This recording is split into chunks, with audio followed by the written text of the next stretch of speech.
আচ্ছা, good morning. আর দেরি করে না করে শুরু করা যাক। এই সবাই শুনতে পাচ্ছেন তো? জি স্যার, ক্লিয়ার। ওকে, তো থ্যাংক ইউ। আপনারা গত ক্লাসের ফিডব্যাক এখন পর্যন্ত 2 জন দিয়েছেন, বাকিরাও দিয়ে দিয়েন। আর এই ক্লাস শেষে আমি এটারও ফিডব্যাক চাইবো, এটা একটু মনে করে দিয়েন আপনারা, ঠিক আছে? আপনাদের Okay, sir. ফিডব্যাকের উপর ভিত্তি করে আমি ক্লাসের স্টাইল, প্রেজেন্টেশন এগুলো তো মডিফাই করব, ঠিক আছে? যে 2জনেরটা দেখেছি সেই অনুযায়ী মডিফাই করেছি, ঠিক আছে? আচ্ছা, তো এই 25শে এপ্রিল গেল, আজকে তো 1লা মে। 25শে এপ্রিলে ইন্টারন্যাশনাল ডিএনএ ডে ছিল। আম, এটার ব্যাপারে আপনারা আম, মানে অবগত আছেন কে কে এখানে? স্যার জানি না স্যার।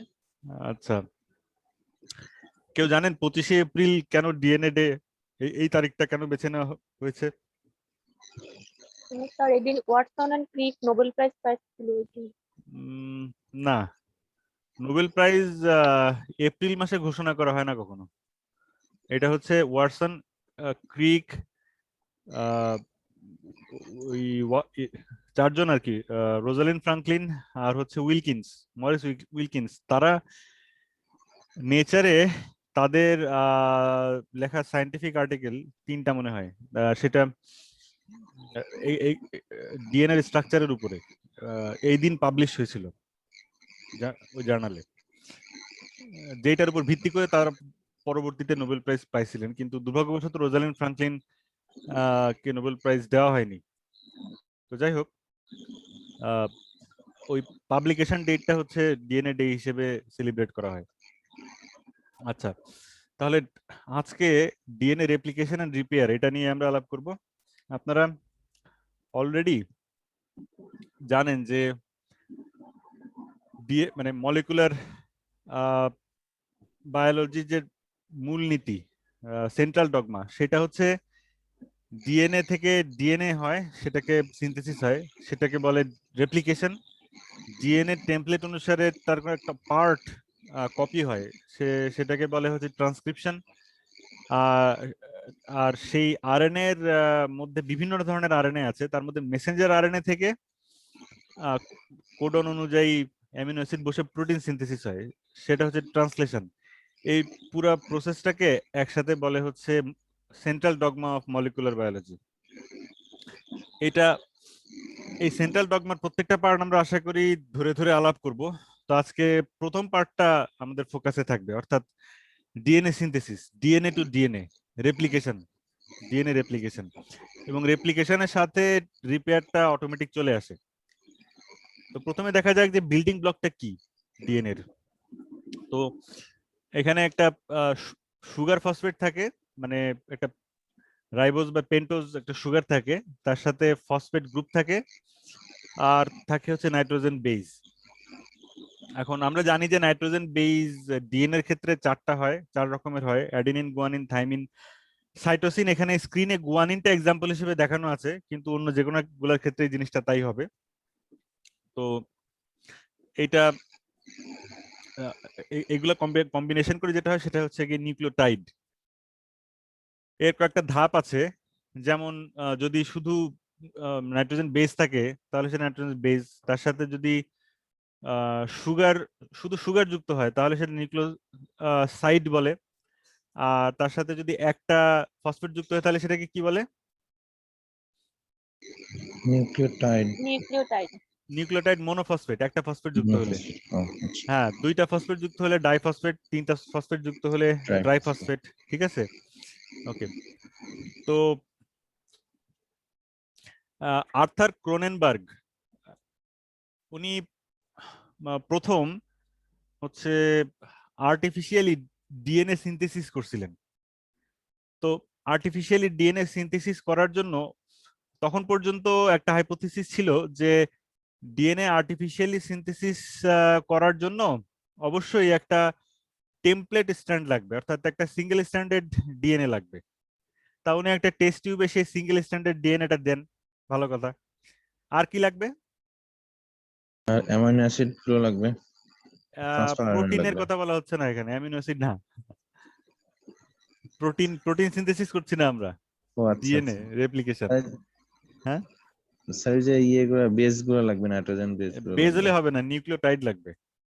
ঠিক আছে, শুধু বেজ ছেড়ে দিলে কোনো লাভ নাই। হ্যাঁ, বেজের সাথে সুগার, সুগারের সাথে ফসফেট, অর্থাৎ নিউক্লিওটাইড লাগবে। ঠিক আছে, আচ্ছা আর কি লাগবে? আর লাগবে হচ্ছে ডিএনএ পলিমারেজ।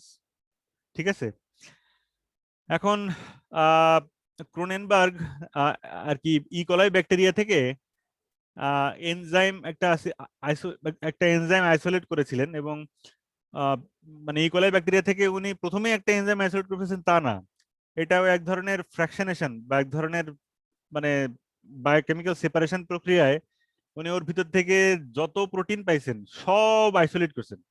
ঠিক আছে, এরকম কয়েকশো প্রোটিন আইসোলেট করছেন। এখন উনি কি করেন, টেস্ট টিউবের মধ্যে একটা ডিএনএ সিঙ্গেল স্ট্র্যান্ড দেন, তারপরে হচ্ছে গিয়ে ওই ব্যাকটেরিয়া থেকে আইসোলেট করে এক একটা করে প্রোটিন দেন, আর নিউক্লিওটাইড মনোমার দেন। ঠিক আছে, এই এই করে বিভিন্ন তাপমাত্রা তাপমাত্রা নানান কিছু ভেরিয়েশন করে টোরে দেখেন যে আর একটা স্ট্র্যান্ড সিনথেসিস হয় কিনা। ঠিক আছে, এখন এটা আর একটা স্ট্র্যান্ড সিনথেসিস হয়েছে কিনা ওটা কিভাবে বুঝবেন? এখন সেটা সিকোয়েন্সিং বা এগুলো না করেও বোঝার অন্য টেকনিক আছে, সেটা নিয়ে আমি ডিটেলে যাচ্ছি না। তাহলে উনি কি করছেন, ইকোলাই ব্যাকটেরিয়া থেকে সাইটোপ্লাজমে বা নিউক্লিয়াসে যত প্রোটিন পাইছেন সব প্রোটিন আলাদা করছেন, তাদের মাস বা কেমিক্যাল প্রপার্টির ভিত্তি করে একটা একটা করে দেন টেস্ট টিউবের মধ্যে, সাথে নিউক্লিওটাইড গুলা দেন, সাথে ওই প্রোটিনটা দেন, দিয়ে চেষ্টা করতেই থাকেন, কিছুই হয় না। তারপরে উনি মাঝখানে এই সবগুলা প্রোটিন দিয়ে যেহেতু ট্রাই করছেন, তার মানে ডিএনএ পলিমারেজও এর মধ্যে উনি ট্রাই করে ফেলছেন। তাহলে কি বাদ যাচ্ছিল বলেন তো?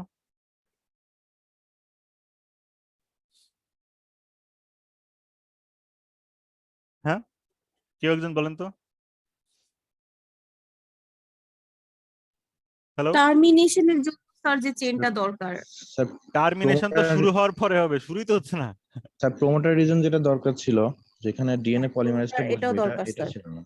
হুম, প্রমোটারের জন্য স্যার এটাও তো দরকার স্যার, মানে আপনি আমাদের তো আগে জানতে হবে বুঝছি, স্যার কিন্তু যে পিসিআর এর যখন আপনি রিঅ্যাকশন করেন তখন কি সেটা প্রমোটার দরকার হয় নাকি? না, সেটা দরকার হয় না স্যার। তাহলে তাতে কি বাদ যাচ্ছিল?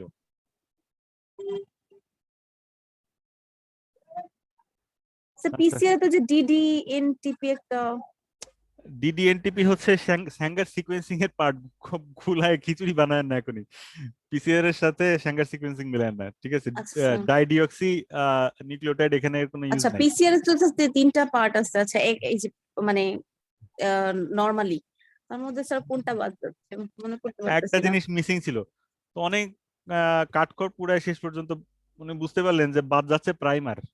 ঠিক আছে, আচ্ছা আচ্ছা।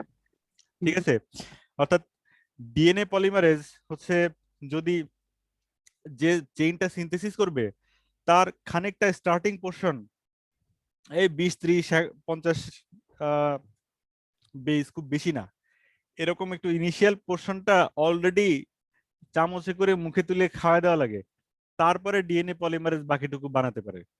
বুঝতে পারছেন, বাকিটুকু হচ্ছে টেমপ্লেট অনুযায়ী বসাতে পারে। বোঝা গেছে কথাটা? হ্যাঁ,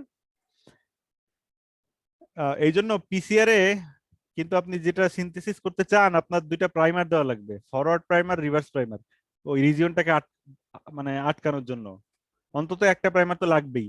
কিন্তু পিসিআর এর দুইটা প্রাইমার দেওয়া হয়, তা না হলে একটা প্রাইমার দিলে হবে কি, সে ওইখান থেকে শুরু করে চেইন মানে ডিএনএ এর বাকি যেটুকু আছে সে অসীম পর্যন্ত সিনথেসিস করার চেষ্টা করতে থাকবো। তা আপনার তো অসীম পর্যন্ত সিনথেসিস করার দরকার নেই। পিসিআর এ তো আপনি একটা টার্গেটেড রিজিয়ন চান, তো ওই দুইটা রিজিয়নের দুই প্রান্তের প্রাইমারি ইউজ করলে সে ওইটুকুর মধ্যে সীমাবদ্ধ থাকবে। তা নাহলে একটা প্রাইমার দিলেও হয়, কিন্তু তাতে করে আপনি এক বিশাল লম্বা একটা সিনথেসিস হবে, মেলা ইরর হবে, ঝামেলা হবে। এই জন্য দুইটা প্রাইমার দেয়, কিন্তু মিনিমাম একটা প্রাইমার তো লাগবে শুরু করার জন্য। বোঝা গেছে কথাটা? ক্লিয়ার সবার কাছে? জি স্যার। জি স্যার। হ্যাঁ, আচ্ছা ভালো কথা। তো এই প্রাইমার দিয়ে আমি এখানে ডিএনএ পলিমারেজ লিখেছি এসব জায়গায় যেহেতু এর সাথে পরিচিত, কিন্তু ক্রোনেনবার্গের সময় তো আর ডিএনএ পলিমারেজ নামটা দেওয়া হয় নাই। উনি যে এনজাইম দিয়ে এই কাজটা হয় সেটা তখন নাম দেওয়া হয়েছিল ক্রোনেনবার্গস এনজাইম।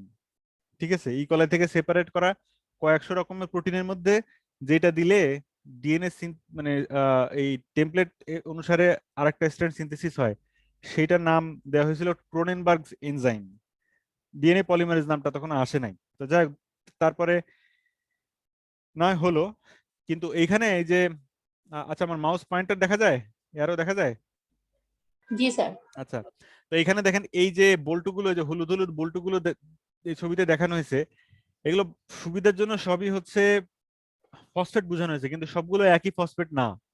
এখানে আমি পি দিয়ে জিনিসটাকে দেখাই, তা বুঝতে পারবেন। সেটা হচ্ছে যখন এখানে চেইনের মধ্যে আছে, ডিএনএ চেইনের মধ্যে আছে, তখন হচ্ছে গিয়ে দুইটা সুগারের মধ্যে একটা করে ফসফেট, সুগার ফসফেট ব্যাকবোন, একটা সুগার একটা ফসফেট, একটা সুগার একটা ফসফেট। কিন্তু যেগুলো ফ্রিলি ঘুরে বেড়াচ্ছে এগুলাতে কিন্তু ট্রাইফসফেট। ঠিক আছে, জি দেখছেন স্যার। জিনিসটা? হ্যাঁ জি স্যার। হ্যাঁ, এটা খেয়াল রাখেন, এটা পরে কাজে লাগবে। তারপরে এই ঘটনাটা এক্ষেত্রে আরো একটা জিনিস খেয়াল রাখতে হবে, যে চেইনের যে মানে কোনো একটা এন্ড ফসফেটে শেষ হবে, আর একটা এন্ড হচ্ছে হাইড্রক্সিল। এখানে হাইড্রক্সিল গ্রুপটা দেখানো হয় নাই এই ফিগারের মধ্যে, কিন্তু সোজা কথায় আর একটা প্রান্তে ফসফেট গ্রুপ থাকবে না, অন্য গ্রুপ থাকবে, সেটা হচ্ছে কি হাইড্রক্সিল। তাহলে যে প্রান্তটাতে ফসফেট গ্রুপ থাকে ওই দিকটাকে বলে 5 প্রাইম এন্ড, আর যে এন্ডটাতে ফসফেট গ্রুপ থাকে না ওই এন্ডটাকে বলে হচ্ছে 3 প্রাইম এন্ড। এটুকু বোঝা গেছে জি এই স্যার। কথাটা? হ্যাঁ জি জি স্যার। স্যার। হ্যাঁ।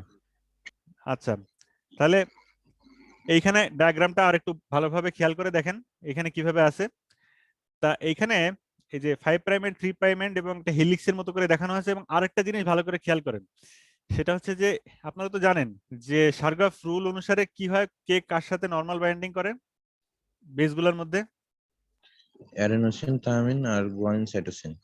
হ্যাঁ, তো এর মধ্যে অ্যাডেনোসিন আর গুয়ানিন, ঠিক আছে, এরা দুইটাকে বলে কি বলে, পাইরিন নাকি পাইরিমিডিন?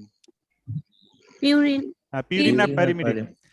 পিউরিন পিউরিন হ্যাঁ পিউরিন, পিউরিন বলে। আমি মনে রাখি কিভাবে, যেটা দুইটা মানে সাইকেলওয়ালা, দুইটা সাইক্লিক স্ট্রাকচারওয়ালা বড় যেটা, ওটার নাম ছোট, পিউরিন। আর যেটা হচ্ছে গিয়ে থাইমিন বা সাইটোসিন, একটা সাইকেল আছে, ওটা সাইজে ছোট, ওইটার নাম বড়। ঠিক আছে, হ্যাঁ পাইরিমিডিন। আমি এইভাবে মনে রাখি যাতে উল্টাপাল্টা না হয়। বুঝতে পারছেন জিনিসটা? হ্যাঁ, জি স্যার। জি কিন্তু স্যার। যদিও এইভাবে চিন্তা করে তো নাম দেয়নি, এটা মিলে গেছে। এখন যদি বড়টার সাথে বড়টা যেত তাহলে ওই মনে রাখতাম। হ্যাঁ, এটা উল্টা করে মনে রাখতে হবে। তা এখন খেয়াল করে দেখেন যে এটা হাইড্রোজেন বন্ডিং এর মাধ্যমে দুইটা চেইন এক জায়গায় থাকে। এখন এটা রিলেটিভলি উইক, ইচ্ছা মতো খোলা যায়, আটা যায়। আপনাদের ওই যে ভেলক্রো চেনেন, ওই যে জুতা কিংবা ব্যাগে অনেক সময় মানে খসর মসর করে উঠে যায়, আবার খসর মসর করে লেগে যায়। রাফ একটা সারফেস থাকে, সুতার মতো একটা সারফেস থাকে ভেলক্রো, দেখছেন জিনিসটা? জি স্যার। হ্যাঁ, তো হাইড্রোজেন বন্ড হচ্ছে সেরকম। এই দুইটার মধ্যে মনে করেন ভেলক্রো দেওয়া আছে, আর বাকি বন্ড গুলো তো সব কোভ্যালেন্ট বন্ড। এই জন্য এগুলো ব্রেকডাউন করা খুব কঠিন, কিন্তু এটা হচ্ছে ভেলক্রোর মতো বন্ড। দুইটা চেইন এরকম করে একটু চাপ দিলে খুলে যায়, আবার ছেড়ে দিলে লেগে যায়। বুঝতে পারছেন? হ্যাঁ, তো এই হাইড্রোজেন বন্ডিং গুলো হতে পারে। এবং খেয়াল করে দেখবেন যে যেহেতু এটি আর সিজি এরা হয়, তার মানে পিউরিনের সাথে পাইরিমিডিন বন্ডিং হয়। ঠিক আছে, তাহলে পিউরিনের সাইজগুলো মোটামুটি সব একরকম, পাইরিমিডিনের সাইজগুলো মোটামুটি সব একরকম। এই জন্য পিউরিন আর পাইরিমিডিন যখন পাশাপাশি বন্ডিং করে তখন জেনারেলি তাদের প্রস্থটা একই রকম থাকে। আমি কথাটা বুঝাইতে পারছি? হ্যাঁ জি স্যার। হ্যাঁ, মানে একটা ছোট মানে জিনিসটা কি হচ্ছে, এক পাশে একটা ছোট সাইকেল থাকে পাইরিমিডিনের সাইকেল, মাঝখানে হাইড্রোজেন বন্ডের কিছুটা স্পেস থাকে, তারপরে আবার দুই সাইকেল ওয়ালা একটা পিউরিনের স্ট্রাকচার বড়। থাকে। তার মানে এই জিনিসটাই তো হচ্ছে, সে এটি হোক সিজি হোক, যে ডিরেকশনেই হোক, তার মানে এই পুরো স্টেপটার লেংথ এটা প্রত্যেকটা ধাপে কনস্ট্যান্ট থাকে। এই পাইরিন পিউরিন পাইরিমিডিন পিউরিনের সাথে পাইরিমিডিন যেহেতু বন্ডিং করে সব সময়, এই জন্য। ঠিক আছে, জি স্যার। হ্যাঁ। এখন এই জিনিসটা একটু খেয়াল রাখতে হবে, কারণ এটা একটা ইম্পর্টেন্ট প্রপার্টি, এটা আমার পরে কাজে লাগবে। তো এখন প্রাইমার দেওয়ার পরে যখন ডিএনএ সিনথেসিস করা হয়, তখন সিঙ্গেল স্ট্যান্ডার্ড ডিএনএ থেকে সে এরকম দুইটা মানে দুইটা সিঙ্গেল, একটা ডিএনএ থেকে দুইটা সিঙ্গেল স্ট্যান্ড হয়, ক্রোনেনবার্গ যেটা করেছিলেন উনি সরাসরি সিঙ্গেল স্ট্র্যান্ড করে তারপরে দিছিলেন। তো এখানে দেখানো হচ্ছে যে সেলের ভিতরে কিভাবে হয়, যে একটা ডিএনএ তো ডাবল স্ট্র্যান্ড থাকে, তার একটা স্ট্র্যান্ড হচ্ছে কি আগের থেকে আসে, সেটাকে টেমপ্লেট স্ট্র্যান্ড বলে, আর একটা নিউ স্ট্র্যান্ড বলে। এই জন্য এটাকে বলে হচ্ছে সেমি কনজারভেটিভ রেপ্লিকেশন। সেমি মানে অর্ধেক বোঝায় এখানে, বা প্রায়। কনজারভেটিভ মানে হচ্ছে আগেরটাকে প্রিজার্ভ রাখা, কনজার্ভ করা। রেপ্লিকেশন মানে ডিএনএ সিনথেসিস বুঝাচ্ছে। তার মানে আগের অর্ধেকটা চেইন ইনট্যাক্ট রেখে নতুন চেইনটাও আবার আগেরটাই হলো, কিন্তু ওর মধ্যে একটা চেইন তো সরাসরি আগেরটা, আর আরেকটা তো হচ্ছে গিয়ে আগেরটার কপি। এখন আগে একটা হচ্ছে ওই নতুন স্ট্যান্ডের মধ্যে যে টেমপ্লেট, ওটা তো প্রি এক্সিস্টিং, সেই হিসেবে সেমি কনজারভেটিভ কথাটা আসছে। বোঝা গেছে কথাটা, জিনিসটা? জি স্যার। হ্যাঁ, ওকে। কোনো ঝামেলা হলে বলেন, আমাকে মাঝখানে প্রশ্ন করবেন, আমি এটাতে মাইন্ড করি না, ঠিক আছে? Okay sir. হুম। এখন ডিএনএ পলিমারেজ এর যে অ্যাক্টিভিটি, সেটা দেখা যায় যে নতুন যে চেনটা হচ্ছে সেই চেনটার ফরমেশন হয় তার 5 প্রাইম এন্ড থেকে 3 প্রাইম এন্ডের দিকে। অর্থাৎ যে চেনটা টেমপ্লেট স্ট্যান্ড আছে সেটা না, নতুন যে চেনটা হচ্ছে সেটা 5 প্রাইম এন্ড থেকে 3 প্রাইম এন্ডের দিকে সিনথেসিসটা হতে থাকে। অর্থাৎ ফসফেট যেদিকে আছে সেই প্রান্ত থেকে ফসফেট নাই, হাইড্রোক্সিল আছে সেই প্রান্তের দিকে সিনথেসিসটা হয়, ঠিক আছে? জি স্যার। জি স্যার। হ্যাঁ, তাহলে এটার উল্টা হলে সমস্যা কি ছিল? আপনারা আন্দাজে কিছু উত্তর দেন তো শুনি। আর আমি দুইজনের ভয়েসে শুনতে শুনতে পাচ্ছি শুধু, অন্যরা কি আছেন না নাই বুঝতেছি না তো। কারণ এইটা অনলাইনে, এটা কেউ অন করে রেখে যদি মুড়ি খাইতে যায়, কিংবা ঘুমায়, কিংবা অন্য কোনো কাজে ব্যস্ত হয়ে পড়ে, তাহলে বুঝার কোনো উপায় নেই, ঠিক আছে?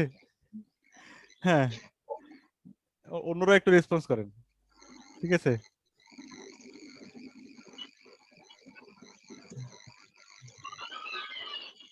তাহলে 3 প্রাইম টু 5 প্রাইম এই ডিরেকশনে হচ্ছে না কেন? হইলে ঝামেলা কি, বা আদৌ ঝামেলা আছে নাকি?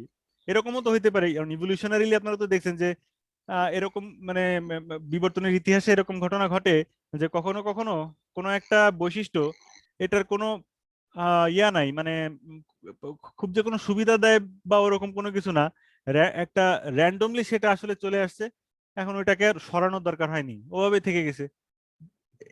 এটাকে বলে মানে যেটা হচ্ছে গিয়ে সিলেকশন, সেটা তো হচ্ছে গিয়ে পরিবেশের সাপেক্ষে খাপ খাইয়ে নেওয়ার মতো বৈশিষ্ট্যটাকে বাচ্চা কাচ্চারা বেশি মানে সন্তান সন্ততি দিতে পারছে, সেজন্য টিকে গেছে। সেরকম বৈশিষ্ট্যগুলোকে বলা হয় সিলেক্টেড ট্রেইটস, সিলেকশনের মাধ্যমে আসছে। আর যেগুলা টোটালি র্যান্ডম অ্যাক্সিডেন্টালি পপুলেশনে চলে আসছে, বিশেষ কোনো সুবিধাও দেয় না অসুবিধাও দেয় না, এমনি চলে আসছে, এই ধরনের জিনিসগুলোকে বলা হয় জেনেটিক ড্রিফটের মাধ্যমে আসছে। তাহলে আহ, এই আহ, এই ক্ষেত্রে ঘটনাটাকে আদৌ কোনো সুবিধা দিছে নাকি? এটাও হতে পারতো, ওইটাও হতে পারতো, কিন্তু হয় নাই আর কি, সামহাও ওইটাই মানে ঝড়ে বক পড়ে গেছে আর কি, এই টাইপের একটা কারণে 5 প্রাইম টু 3 প্রাইম কাজ করে, কিন্তু 3 প্রাইম টু 5 প্রাইম না। আপনাদের কি মনে হয়, র্যান্ডমলি বলেন আর কি।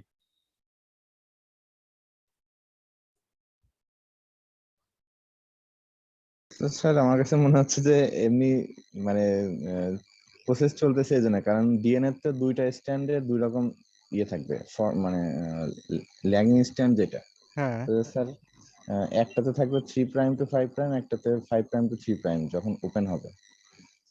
তো সেক্ষেত্রে দুইটাতে দুই ডিরেকশনে ইয়ে হয়, এক্সটেন্ড করে। দুইটা দুই ডিরেকশনে এক্সটেন্ড করে, সেটা লার্জ স্কেলে ঠিক আছে। ডিএনএ পলিমারেজটা তো স্যার 5 প্রাইম থেকে আর কি শুরু করতে পারে, তো 3 প্রাইম থেকে ওটা মানে ওর যে প্রাইমারটা ওটা 3 প্রাইম থেকে হয় না স্যার, ব্যাপারটা এরকম ছিল মনে হয়। আচ্ছা ঠিক আছে, প্রাইমার হয় না সেটা তো আপনি কারণটাকে এক স্টেপ জাস্ট পিছায় নিয়ে গেলেন, কিন্তু কারণটার ব্যাখ্যা হলো না, ঠিক আছে? এটা ঠিক যে হচ্ছে যে প্রাইমার সিনথেসিস যেটা হবে সেটাও 5 প্রাইম থেকে 3 প্রাইম হয়, সেটা ওই মানে ডিএনএ এর যেটা লিডিং স্ট্র্যান্ড ল্যাগিং স্ট্র্যান্ড দুইটাতেই তাই হয়, ঠিক আছে? সেগুলো আমি পরে আসতেছি, লিডিং ল্যাগিং এগুলো নিয়ে এখন মাথা ঘামানোর দরকার নেই। মোট কথা, ডিএনএ পলিমারেজ অ্যাক্টিভিটি সবসময় 5 প্রাইম থেকে 3 প্রাইমের দিকেই হয়, 3 প্রাইম থেকে জি 5 প্রাইমের স্যার, দিকে যায়। হবে না। এরকম এরকম কোন ডিএনএ পলিমারেজ এখন পর্যন্ত হুম, আবিষ্কার হয় নাই। জি স্যার। অনেক ধরনের ডিএনএ পলিমারেজ আবিষ্কৃত হয়েছে, বিভিন্ন ব্যাকটেরিয়া, আর্কিয়া, ইউক্যারিওটস, বিভিন্ন জীবের মধ্যে ডিএনএ পলিমারেজের নানান ভেরিয়েশন আছে, কেউ এই 3 প্রাইম টু 5 প্রাইম সিনথেসিস করে জি না। স্যার, করতে পারে না, এটাই তো। হ্যাঁ, কিন্তু ঘটনাটা কি, এটা কি একটা কোইন্সিডেন্স? এনার্জি ইউটিলাইজেশনের কোনো ব্যাপার আছে যে এদিক থেকে ফসফেট আছে এই জন্য তাড়াতাড়ি হবে, এই টাইপের কোনো ব্যাপার আছে? এই তো আপনি পড়াশোনা করছেন বলে মনে হচ্ছে ডক্টর অনিক। আচ্ছা, আর অন্যদের কাছ থেকে আমি এখনো রেসপন্স পাইলাম না, থ্যাংক ইউ।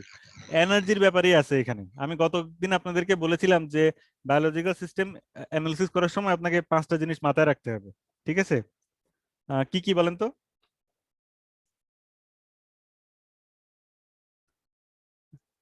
আচ্ছা, কম্পার্টমেন্টালাইজেশন, ইনফরমেটিক্স, ইভলিউশন, ও হোমিওস্টেসিস, ওই পাঁচটা হ্যাঁ, আর থার্মোডাইনামিক্স বা এনার্জেটিক্স, ঠিক থার্মোডাইনামিক্স। আছে? তো এইখানে থার্মোডাইনামিক্স বা এনার্জেটিক্স হচ্ছে গিয়ে মেইন ব্যাপার এই ক্ষেত্রে, ঠিক আছে? সেটা কিরকম? নর্মাল আর কি ডিএনএ পলিমারেজ অ্যাক্টিভিটির ক্ষেত্রে কি হয় একটু দেখেন। সবাই স্ক্রিনে আসছে রিঅ্যাকশনটা? জি স্যার। হ্যাঁ, খেয়াল করে দেখেন যে হচ্ছে যেটা নিউক্লিওটাইড, সেটা যখন অ্যাটাচড হয় নাই, এমনি ঘুরে বেড়াচ্ছে, সেই নিউক্লিওটাইড এর 3টা ফসফেট গ্রুপ থাকে, মানে এটা নিউক্লিওটাইড ট্রাইফসফেট আর কি, ঠিক আছে? জি স্যার। হ্যাঁ, এখন নিউক্লিওটাইড ট্রাইফসফেট যখন এখানে বাইন্ড করবে, তখন হাইড্রোজেন বন্ডিং তো হবে এই বেজের সাথে বেজের, ঠিক আছে? বাট সুগার ফসফেট ব্যাকবোন এ তো আর তো হালকা পালকা ব্যান্ড হবে, মানে বন্ড হবে না। এখানে তো মানে হাইড্রোজেন বন্ডিং এর জন্য খুব শক্তি দেওয়া লাগে না, ওদের নিজেদের মধ্যে হালকা যে আকর্ষণ বল আছে ওটা দিয়ে হয়ে যায়। কিন্তু এই বন্ডটা যেটা কোভ্যালেন্ট বন্ড তৈরি হবে, এই বন্ডের জন্য তো এটা তো এনার্জি লাগবে। সে এনার্জি কোত্থেকে আসবে? সে এনার্জিটা আসবে এখানে সুগার। হ্যাঁ, 3টা ফসফেট আছে না? এই 3টা ফসফেটের মধ্যে 2টা ফসফেট আর কি ডিটাচড হয়ে যাবে, ভেঙে যাবে, হয়ে পাইরোফসফেট হবে, হয়ে এই পাইরোফসফেট বা এই ডাইফসফেট যেটা, এইটা আবার ব্রেকডাউন হবে। তার মানে এখানে দুইবার বন্ড ভাঙার এনার্জি পাওয়া যাচ্ছে। একটা হচ্ছে গিয়ে প্রথমে তো এই ডাইফসফেট বা পাইরোফসফেট এখান থেকে ডিটাচড হওয়ার জন্য এনার্জি রিলিজ হচ্ছে, আবার ডিটাচড হওয়ার পরপরই ওই কাছাকাছি জায়গায় ও আবার ভাঙে, তখন হচ্ছে পাইরোফসফেট হয়ে যায়। তার মানে এই 2 ধাপে এনার্জি রিলিজ হচ্ছে, এই এনার্জি ইউজ করে এখানে বন্ডিংটা হয়, এখানে তখন একটা ফসফেট থাকে, ঠিক আছে? বুঝতে পারছেন জিনিসটা? এখানে হাইড্রোলাইসিস হয় আর কি, হাইড্রোলাইসিস রিঅ্যাকশন হয়, তার জন্য এনার্জি লাগে, এনার্জি আসে ফসফেট ব্রেকডাউন থেকে। ফসফেট মানে বন্ড, পাইরোফসফেট বন্ড এবং ফসফেট ফসফেট বন্ড বা ফসফোডাইএস্টার বন্ড বলে এটাকে, এটা ব্রেকডাউন মানে sorry phosphate to phosphate bond breakdown হওয়ার মাধ্যমে ফসফোডাইএস্টার বন্ড তৈরি হয়, ঠিক আছে? জি জিনিসটা স্যার। হ্যাঁ, ঠিক আছে। এখন আপনি এখন এই প্রসেসটা নরমালি যেটা হয় সেটা বললাম, এবং এটা 5 প্রাইম টু 3 প্রাইমই হতে হবে, কারণ ফসফেটটাকে যদি এসে বাইন্ড করতে হয় তাহলে তো সেই ট্রাইফসফেট এসে এখানে বাইন্ড করতে হবে, সুতরাং 5 প্রাইম টু 3 প্রাইমই হবে এই ক্ষেত্রে, যেহেতু ফসফেটটাই এসে যুক্ত হচ্ছে, হাইড্রক্সিল এনটা না, হাইড্রক্সিল এন আগে থেকে ওখানে বসেছিল, ঠিক আছে? বা 3 প্রাইম এনটা, ঠিক আছে? হ্যাঁ, ক্লিয়ার? জি স্যার। হ্যাঁ, যদি কেউ না বুঝেন বলেন। এখন এখন দুইটা জিনিস কম্পেয়ার করে দেখি। একটা হচ্ছে হাইপোথেটিক্যাল 3 প্রাইম টু 5 প্রাইম ডিরেকশনে গ্রোথ হলে কেমন হয়, আর actual 5 prime to 3 prime strand growth হলে কেমন হয়। দুইটা পাশাপাশি দেখানো হয়েছে একই চেইনে। অ্যাকচুয়াল ঘটনাটা হচ্ছে এই ডান পাশেরটা, আর এই মাউসের আরো অ্যারো দেখা যাচ্ছে তো? আচ্ছা, জি স্যার। হ্যাঁ। আর হাইপোথেটিক্যাল মানে হচ্ছে আমরা ধরে নিচ্ছি যে 3 প্রাইম টু 5 প্রাইম যদি হয় তাহলে কি হয় দেখা যাক, হাইপোথেটিক্যাল। এখন নর্মাল যেটা সেটা তো বুঝছেন যে কি হলো, একটা ফসফেট রয়ে গেল, 2টা ফসফেট বের হয়ে গেল, সেই এনার্জি যেটা পাওয়া গেল তাই দিয়ে এখানে বন্ড হলো, ঠিক আছে? ভালো কথা। কিন্তু এইভাবে এবার যদি এই সিস্টেমে হয় তাহলে এই প্রান্তে 5 প্রাইম প্রান্তে আগে থেকে ট্রিপল ফসফেট ওয়ালা একটা জিনিস যুক্ত হয়ে বসে আছে, ঠিক আছে? অর্থাৎ 5 প্রাইম যদি 3 প্রাইম টু 5 প্রাইমে হয় তাহলে হাইড্রোক্সিলটা বাইরে থেকে আসবে এন্ডটা, আর ফসফেট এন্ডটা আগে থেকে চেইনের ভিতরে থাকবে, তাই তো? তাহলে ফসফেট এন্ড আগে থেকে আছে মানে হচ্ছে ট্রাইফসফেট সহ আছে, 3টা ফসফেট সহ। সে যখন বাইন্ড করবে তখন ওই আগে থেকে চেইনে অ্যাটাচ থাকা অবস্থা থেকেই তার 2টা ফসফেট আউট হয়ে যাবে এবং সেই বন্ডের মাধ্যমে এটা যুক্ত হবে, কারণ যে ডিরেকশন থেকে আসুক আপনার 2টা ফসফেট ব্রেকডাউন হওয়ার এনার্জি যেখানে লাগবে সেই হিসেবে এটা যুক্ত হলো, ঠিক আছে? ভালো কথা, এভাবে চেইন চলতেছে চলতেছে, কিন্তু এই ডিএনএ পলিমারেজের আর একটা বৈশিষ্ট্য আছে, সেটা হচ্ছে গিয়ে প্রুফ রিডিং করা। মাঝে মাঝে সে ভুলভাল বেস বসায় ফেলে, ঠিক আছে? সেটা মানে আসলে খুব কম ক্ষেত্রেই করে, সেটা আমরা পরে দেখবো কত ক্ষেত্রে, মানে কতগুলা বেজের মধ্যে একটা ভুল বেস বসায়। রাফলি 1000-এ একটা ভুল বেস সে বসায় ফেলে, রাফলি, ঠিক আছে? তো এখন রাফলি একটা ভুল বেস বসায় ফেলে, এবং তার একটা প্রপার্টি আছে, খানিকক্ষণ সিনথেসিস করে আবার একটু ব্যাকে যে ওই সিনথেসাইজ যেটা আছে ওইটাকে আবার সে আউট করে দেয়, মানে কেটেও ফেলে। এটাকে বলে এক্সোনিউক্লিয়াস অ্যাক্টিভিটি। এক্সোনিউক্লিয়াস অ্যাক্টিভিটি কেন? কোন একটা নিউক্লিক অ্যাসিড চেইনের কোনো একটা এন্ড, একদম প্রান্তে থাকা কোনো একটা মনোমারকে যদি কেটে বাদ দেওয়ার কোনো ক্ষমতা থাকে, সেই এনজাইমকে বলে এক্সোনিউক্লিয়াস। আর যদি লাস্ট প্রান্তের কোনোটা না, মাঝামাঝি কোনো জায়গায় চেইন ব্রেক করতে পারলে সেটাকে বলে এন্ডোনিউক্লিয়াস। তো এক্সোনিউক্লিয়াস অ্যাক্টিভিটি আছে, সব ডিএনএ পলিমারেজেরই আছে। সে কি করতে পারে, সে লাস্ট মানে পার্টটা কেটে বাদ দিতে পারে, ঠিক আছে? এখন এটা যে সে খুব বুঝে শুনে বাদ দেয় তা না, মাঝে মাঝে ঠিক বেজও বাদ কেটে বাদ দিয়ে দেয়, এটা তোর অভ্যাস। মানে কয়েকটা বসায়, একটু পরে মানে দেখি তো কি করলাম বলে পিছনে যায়, ব্যাকে যে একটু ব্যাক গিয়ার মারে, ব্যাক গিয়ার মেরে আগের একটা বেসে আউট করে দেয়, নিয়ে আবার আগাতে থাকে। বানরের বাসে ওঠার অঙ্কের মতো, বুঝতে পারছেন? ওই কয়েক মানে কয়েক ধাপ ওঠে, তারপরে পিছলায় আর একটু নামে, আবার কয়েক ধাপ ওঠে, আবার পিছলায় একটু নামে, এই কাজ সে করতে থাকে। সে অনেক সময় ঠিক বেজও বের করে দেয়, তবে ঠিক বেজ কেটে বের করে দেওয়ার সম্ভাবনা কম, ভুল বেজই বেশিরভাগ ক্ষেত্রে বাদ যায়। কিন্তু সে নর্মালি কিভাবে সিনথেসিস করে মনে মনে কল্পনা করেন, ঠিক আছে? বানরের বাসে ওঠার সাথে মিলাই কল্পনা করেন। সবাই চিন্তা করতে পারছেন জিনিসটা কিভাবে সে কাজটা করতেছে? হ্যাঁ, জি স্যার। হ্যাঁ, হ্যাঁ। সে কিন্তু ভুল বেজ দেখে দেখে বাদ দেয় তা না, মাঝে মাঝে ঠিক বেজও বাদ দিয়ে দেয়, তবে বেশিরভাগ ক্ষেত্রে ভুল বেজটাই কাটা যায়, মানে কাটার সম্ভাবনা বেশি থাকে, রিয়াকশনটা এনার্জি ওইদিকে ফেভার করে। যাই হোক, কিন্তু এই হাইপোথেটিক্যাল সিনারিওতে কি হবে, সে একটা ব্যাকে যে আবার যখন এরকম কেটে বাদ দিতে যাবে, তখন ঘটনাটা কি ঘটবে? কেটে বাদ দিতে গেলে তখন তখন কিন্তু ওই যে ইয়েটা হচ্ছিল, মানে কেটে বাদ দেওয়ার পরে তখন আবার নতুন আরেকটা বেজ এসে বসাইতে হবে, তাই না? এখন নতুন আরেকটা বেজ এসে যখন বসাবে, তখন চেইনের সাথে তো আর ট্রিপল ফসফেট নাই, মানে 3টা ফসফেট নাই, আছে তো একটা ফসফেট। আর যেটা বাইন্ড করবে তার তো 3টা ফসফেট উল্টা সাইডে, হাইড্রক্সি সাইডে তো 3টা ফসফেট নাই। তাহলে এই ফাঁকা জায়গার সাথে এটা তো আর বন্ডিং হবে না। আমি কি জিনিসটা বুঝাতে পারছি? জি স্যার। হ্যাঁ, স্যার আরেকটা একটু আচ্ছা, স্যার একটু আবার বলেন। হ্যাঁ, আচ্ছা, ঠিক আছে। আপনারা কি এই পর্যন্ত বুঝছেন যে সে মাঝে মাঝে একটু ব্যাক গিয়ার মেরে একটা লাস্টের একটা বেস কেটে ফেলে দেয়, জি এবং স্যার, বেশিরভাগ জি ক্ষেত্রে স্যার, ভুল বেসটা কেটে ফেলে দেয়, ঠিক আছে? জি স্যার। হ্যাঁ, আর অল্প ক্ষেত্রে ঠিক বেজও কেটে ফেলে দেয়, কিন্তু মোট কথা কাটে আর কি। এখন এই কাজ তো সে করে, এটাতে তোর অভ্যাস, ঠিক আছে? এখন সেটা করতে করতে যখন এরকম হঠাৎ করে, যতক্ষণ পর্যন্ত সে সোজা যাচ্ছে ঠিক আছে, 3' to 5' সিনথেসিসে কোনো সমস্যা নেই, কিন্তু ঠিক যেই মুহূর্তে সে প্রথম ব্যাক গিয়ারটা মারবে, মেরে একটা বেস কেটে ফেলে দিবে, তখন ওই জায়গাটা তো আবার নতুন করে একটা বেস তাকে বসাতে হবে, ফাঁকা রেখে তো সামনে যেতে পারবে না। কারণ সেই কাজটা করতে গেলে তখন 3' to 5' ডিরেকশনে করতে গেলে কি সমস্যা, তখন অলরেডি কেটে ফেলে দেওয়ার জন্য ওই যে আগে তো হচ্ছে কি ট্রিপল ফসফেট ছিল, ওই ফসফেটের 2টা ফসফেট তো আগেই আগের বাইন্ডিং এর সময় উড়ে চলে গেছে, এখন যেটা বাকি আছে একটা ফসফেট, ঠিক আছে? এখন ট্রিপল ফসফেট না হলে তো এই বন্ডিং এনার্জিটা পাবে না, আর বাইরে থেকে যেটা নিয়ে আসতেছে ওইটা ট্রিপল ফসফেট তো অপোজিট সাইডে, এই 3' সাইড বা হাইড্রক্সিল সাইডে তো ট্রিপল ফসফেট নাই, তাহলে এই হাইড্রক্সিল সাইডের সাথে একটা ফসফেট তো যুক্ত হতে পারবে না, এনার্জি কোথা থেকে পাবে? জি স্যার, বুঝতে হ্যাঁ, বুঝতে পারছি। হ্যাঁ, বোঝা গেছে তো জিনিসটা? হ্যাঁ, আচ্ছা, তার মানে এই 3' to 5' ডিরেকশনে গেলে কিছুক্ষণ পরেই সিনথেসিস বন্ধ হয়ে যাবে, ঠিক যেই মুহূর্তে তার এক্সোনিউক্লিয়াস অ্যাক্টিভিটির কারণে সে এক স্টেপ ব্যাকে যে একটা আর কি নিউক্লিওটাইড আউট করে দিবে, ঠিক তখনই তার চেইন টার্মিনেশন হয়ে যাবে, শেষ। বুঝতে পারছেন জিনিসটা? জি হ্যাঁ, স্যার, হ্যাঁ। বুঝতে পারছি। আর কিন্তু 5' to 3' ডিরেকশনে সিনথেসিস হওয়ার সুবিধাটা কি দেখেন, এইখানে যদি একটা চেইন বাদও যায়, মানে একটা বাদও যায়, যেটা বাদ যাচ্ছে সেইটার সাথে সিঙ্গেল ফসফেট থাকতেছে, মনোফসফেট, ঠিক আছে? যেই নিউক্লিওটাইডটা বাদ যাচ্ছে সেইটার সাথেই কেবল মনোফসফেট থাকতেছে, সেইটা সরাসরি এসে আর কারোর সাথে বাইন্ড করতে পারছে না, ওইটা অন্যান্য প্রসেসিং এর কাজে লাগবে, বুঝতে পারছেন? যেটা বাদ যাচ্ছে, আমি এবার অ্যাকচুয়াল যেটা হয় সেটা বলতেছি, সেটার ক্ষেত্রে কি হয়, একটা ফসফেট ওয়ালা পার্ট বাদ যায়, হ্যাঁ, এইখানে বসাইতে হলে ওইটাকে আর কাজে লাগানো যাবে না, একটা ট্রিপল ফসফেট আলাকে নিয়ে আসতে হবে যাতে থেকে দুইটা ফসফেট আউট করে এনার্জি পায় এই প্রান্তে বসানোর জন্য নর্মালি যেটা হয়। এখন এই ক্ষেত্রে চেইন তো বন্ধ হচ্ছে না, একটা ফসফেট অকার্যকর হয়ে যাচ্ছে, এটা আর এমন কি, সেটা তো বিচ্ছিন্ন হয়ে গেল। বুঝাইতে পারছি জিনিসটা? জি স্যার।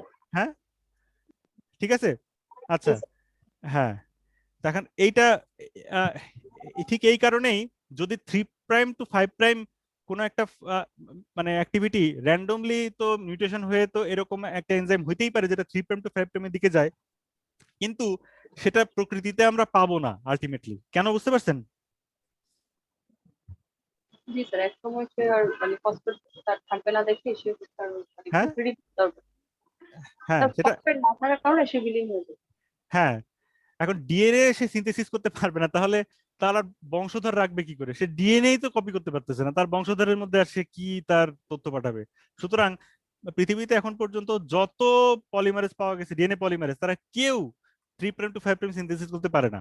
কারণ যদি কেউ পেরেও থাকতো, সে নাই, কারণ তার কোনো বাচ্চাই হতে পারে না, কারণ তার ডিএনএ রেপ্লিকেশন অসম্ভব না তার দ্বারা। বুঝতে পারছেন জিনিসটা? জি স্যার। হ্যাঁ, আচ্ছা ঠিক আছে, এইটুকু পর্যন্ত সবার কনসেপ্ট ক্লিয়ার হয়েছে তো? হ্যাঁ, ওকে, আচ্ছা, এটা একটা সামারি। কিন্তু এখন প্রশ্ন হচ্ছে যে ডিএনএ পলিমারেজ কিভাবে জানে যে সেখানে একটা মিসম্যাচ আছে? ঠিক আছে, এটা বিভিন্ন ভাবে জানতে পারে। আপনারা কেউ একজন মানে মানে কোনো একটা দুইটা পয়েন্ট বলেন তো, যে ডিএনএ পলিমারেজ কিভাবে জানে একটা মিসম্যাচ আছে, সেটাকে এক্সোনিউক্লিয়েজ অ্যাক্টিভিটির মাধ্যমে কেটে বাদ দেওয়া লাগবে?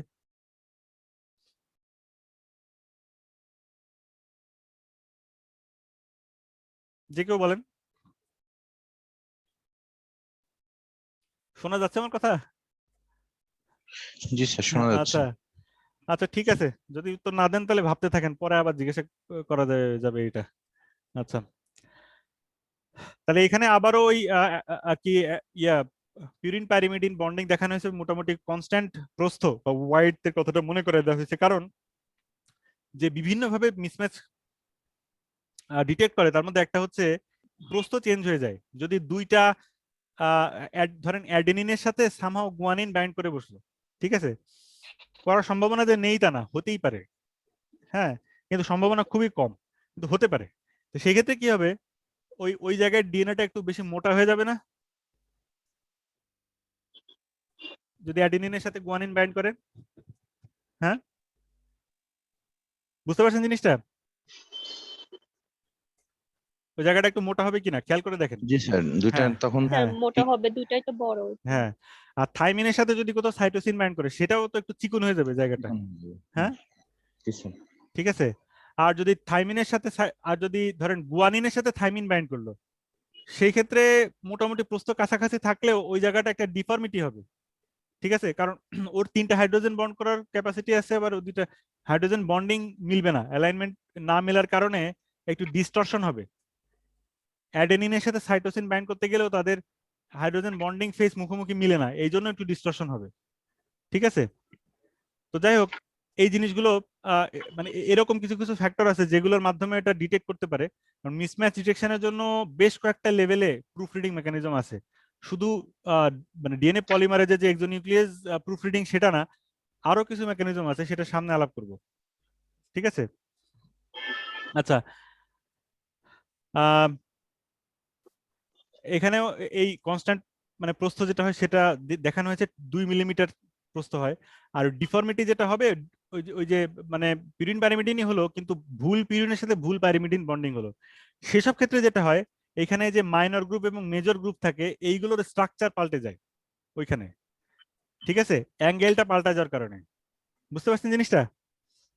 হ্যাঁ, স্যার এটাকে জি কি স্যার। মাইক্রোস্যাটেলাইট ইনস্টেবিলিটি বলে?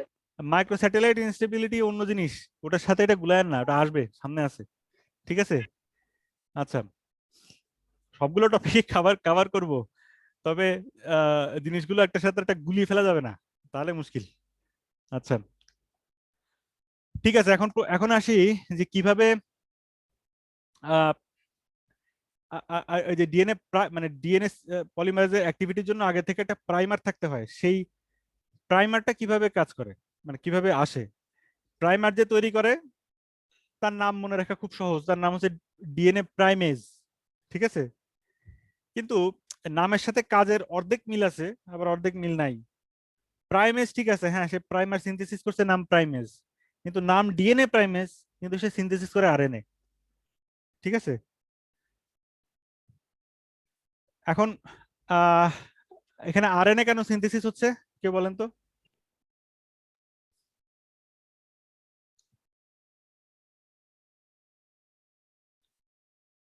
কেউ একজন বলেন এখানে আরএনএ কেন সিনথেসিস হচ্ছে?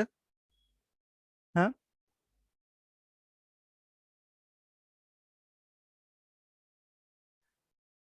আচ্ছা ঠিক আছে, ডক্টর অনিক আর সম্ভবত আরেকজনের ভয়েস শুনতেছি, হচ্ছে ডক্টর তনুশ্রী মনে হয়, হ্যাঁ ভয়েস শুনে যেটা মনে হচ্ছে। তা আপনারা দুজন ছাড়া আর কেউ আনসার দিচ্ছে না দেখা যাচ্ছে, তা আপনারাই বলেন শুনি। হ্যাঁ স্যার এটা তো জানি না। আচ্ছা আচ্ছা ঠিক আছে, প্রথমত আরএনএ সিনথেসিস হওয়ার জন্য কোনো প্রাইমার লাগে না, ঠিক আছে? এখন প্রাইমারেরও যদি একটা প্রাইমার লাগে তাহলে তো মুশকিল, ঠিক আছে? আমাদের দেশে অনেক সময় কি হয়, ধরেন একটা কাজ করার জন্য একটা কমিটি গঠন করা হবে, এখন সেই কমিটি গঠন করার জন্য আর একটা কমিটি গঠন করা হয়, তাই না? তারপরে সেই কমিটি গঠন করার জন্য আর একটা কমিটি গঠন করা হয়, এরকম তো দেখলে তো মুশকিল। তো এখন মানে ডিএনএ মানে আরেকটা স্ট্র্যান্ড, নিউ স্ট্র্যান্ড সিনথেসিসের জন্য প্রাইমার যে লাগবে, তাহলে সেই প্রাইমারের জন্য যদি আরেকটা প্রাইমার লাগে তাহলে তো হবে মুশকিল। তো এখানে হচ্ছে এরকম প্রাইমার এখানে আসতেছে যেটার জন্য নিজস্ব প্রাইমার লাগে না, আরএনএ এর নিজের প্রাইমার লাগে না। আপনারা ট্রান্সক্রিপশনের কথা মনে করেন, ট্রান্সক্রিপশন কি জিনিস? ডিএনএ থেকে আরএনএ হ্যাঁ সিনথেসিস। সিনথেসিস এখন যেটা হচ্ছে। হ্যাঁ, তো এখন ডিএনএ থেকে যখন আরএনএ হয় তখন কি ওইখানে একটা প্রাইমার লাগে? না স্যার। লাগে না, কারণ আরএনএ পলিমারেজ, ডিএনএ প্রাইমেজ একটা এনজাইম যেটা আসলে এক ধরনের আরএনএ পলিমারেজ, ঠিক আছে? এখন আরএনএ পলিমারেজ অ্যাক্টিভিটির জন্য মানে প্রাইমার লাগে না, ঠিক আছে? তো এখন এখন এই জন্য আরএনএ প্রাইমার তৈরি করে। আর আরেকটা জিনিস আপনাদেরকে একটু একটু মনে করায় দেই, ডিএনএ থেকে আরএনএ হচ্ছে, আরএনএ থেকে প্রোটিন সিনথেসিস হচ্ছে, ঠিক আছে? ওই প্রোটিন গুলো আবার বিভিন্ন এনজাইম হিসেবে কাজ করতেছে, তারা হচ্ছে আর কি ডিএনএ সিনথেসিসে বিভিন্ন পার্টে হেল্প করতেছে, মানে অর্থাৎ ডিএনএ সিনথেসিস করার জন্য আপনার ডিএনএ পলিমারেজ লাগবে, ডিএনএ প্রাইমেজ, এগুলো প্রোটিন, তাই না? আরো প্রোটিন লাগবে। তাহলে এই প্রোটিন গুলো সিনথেসিস করার কোড কোথায় আছে? ডিএনএ তে, তাই তো? তাহলে জিনিসটা একটা চক্কর কাটার মধ্যে হয়ে গেল না? তাহলে কে আগে, ডিএনএ আগে না আরএনএ আগে না প্রোটিন আগে? ঠিক আছে, কি মনে হয়? সেন্ট্রাল ডগমা তো ডিএনএ থেকে প্রোটিন হবে, কি আগে স্যার কিভাবে এখন আসবে? মানে হ্যাঁ ডিএনএ প্রোটিন থেকে হবে, কিন্তু প্রোটিন হতে হবে, সেই প্রোটিন গুলো তো আবার ডিএনএ রেপ্লিকেশনের সময় লাগবে। হেল্প করবে স্যার। জি হ্যাঁ, স্যার। তাহলে কে আগে হবে, ডিএনএ আগে না প্রোটিন আগে? স্যার প্রোটিন একদম। প্রোটিন আগে। তার ডিএনএ ছাড়া প্রোটিন কিভাবে সিনথেসিস হবে?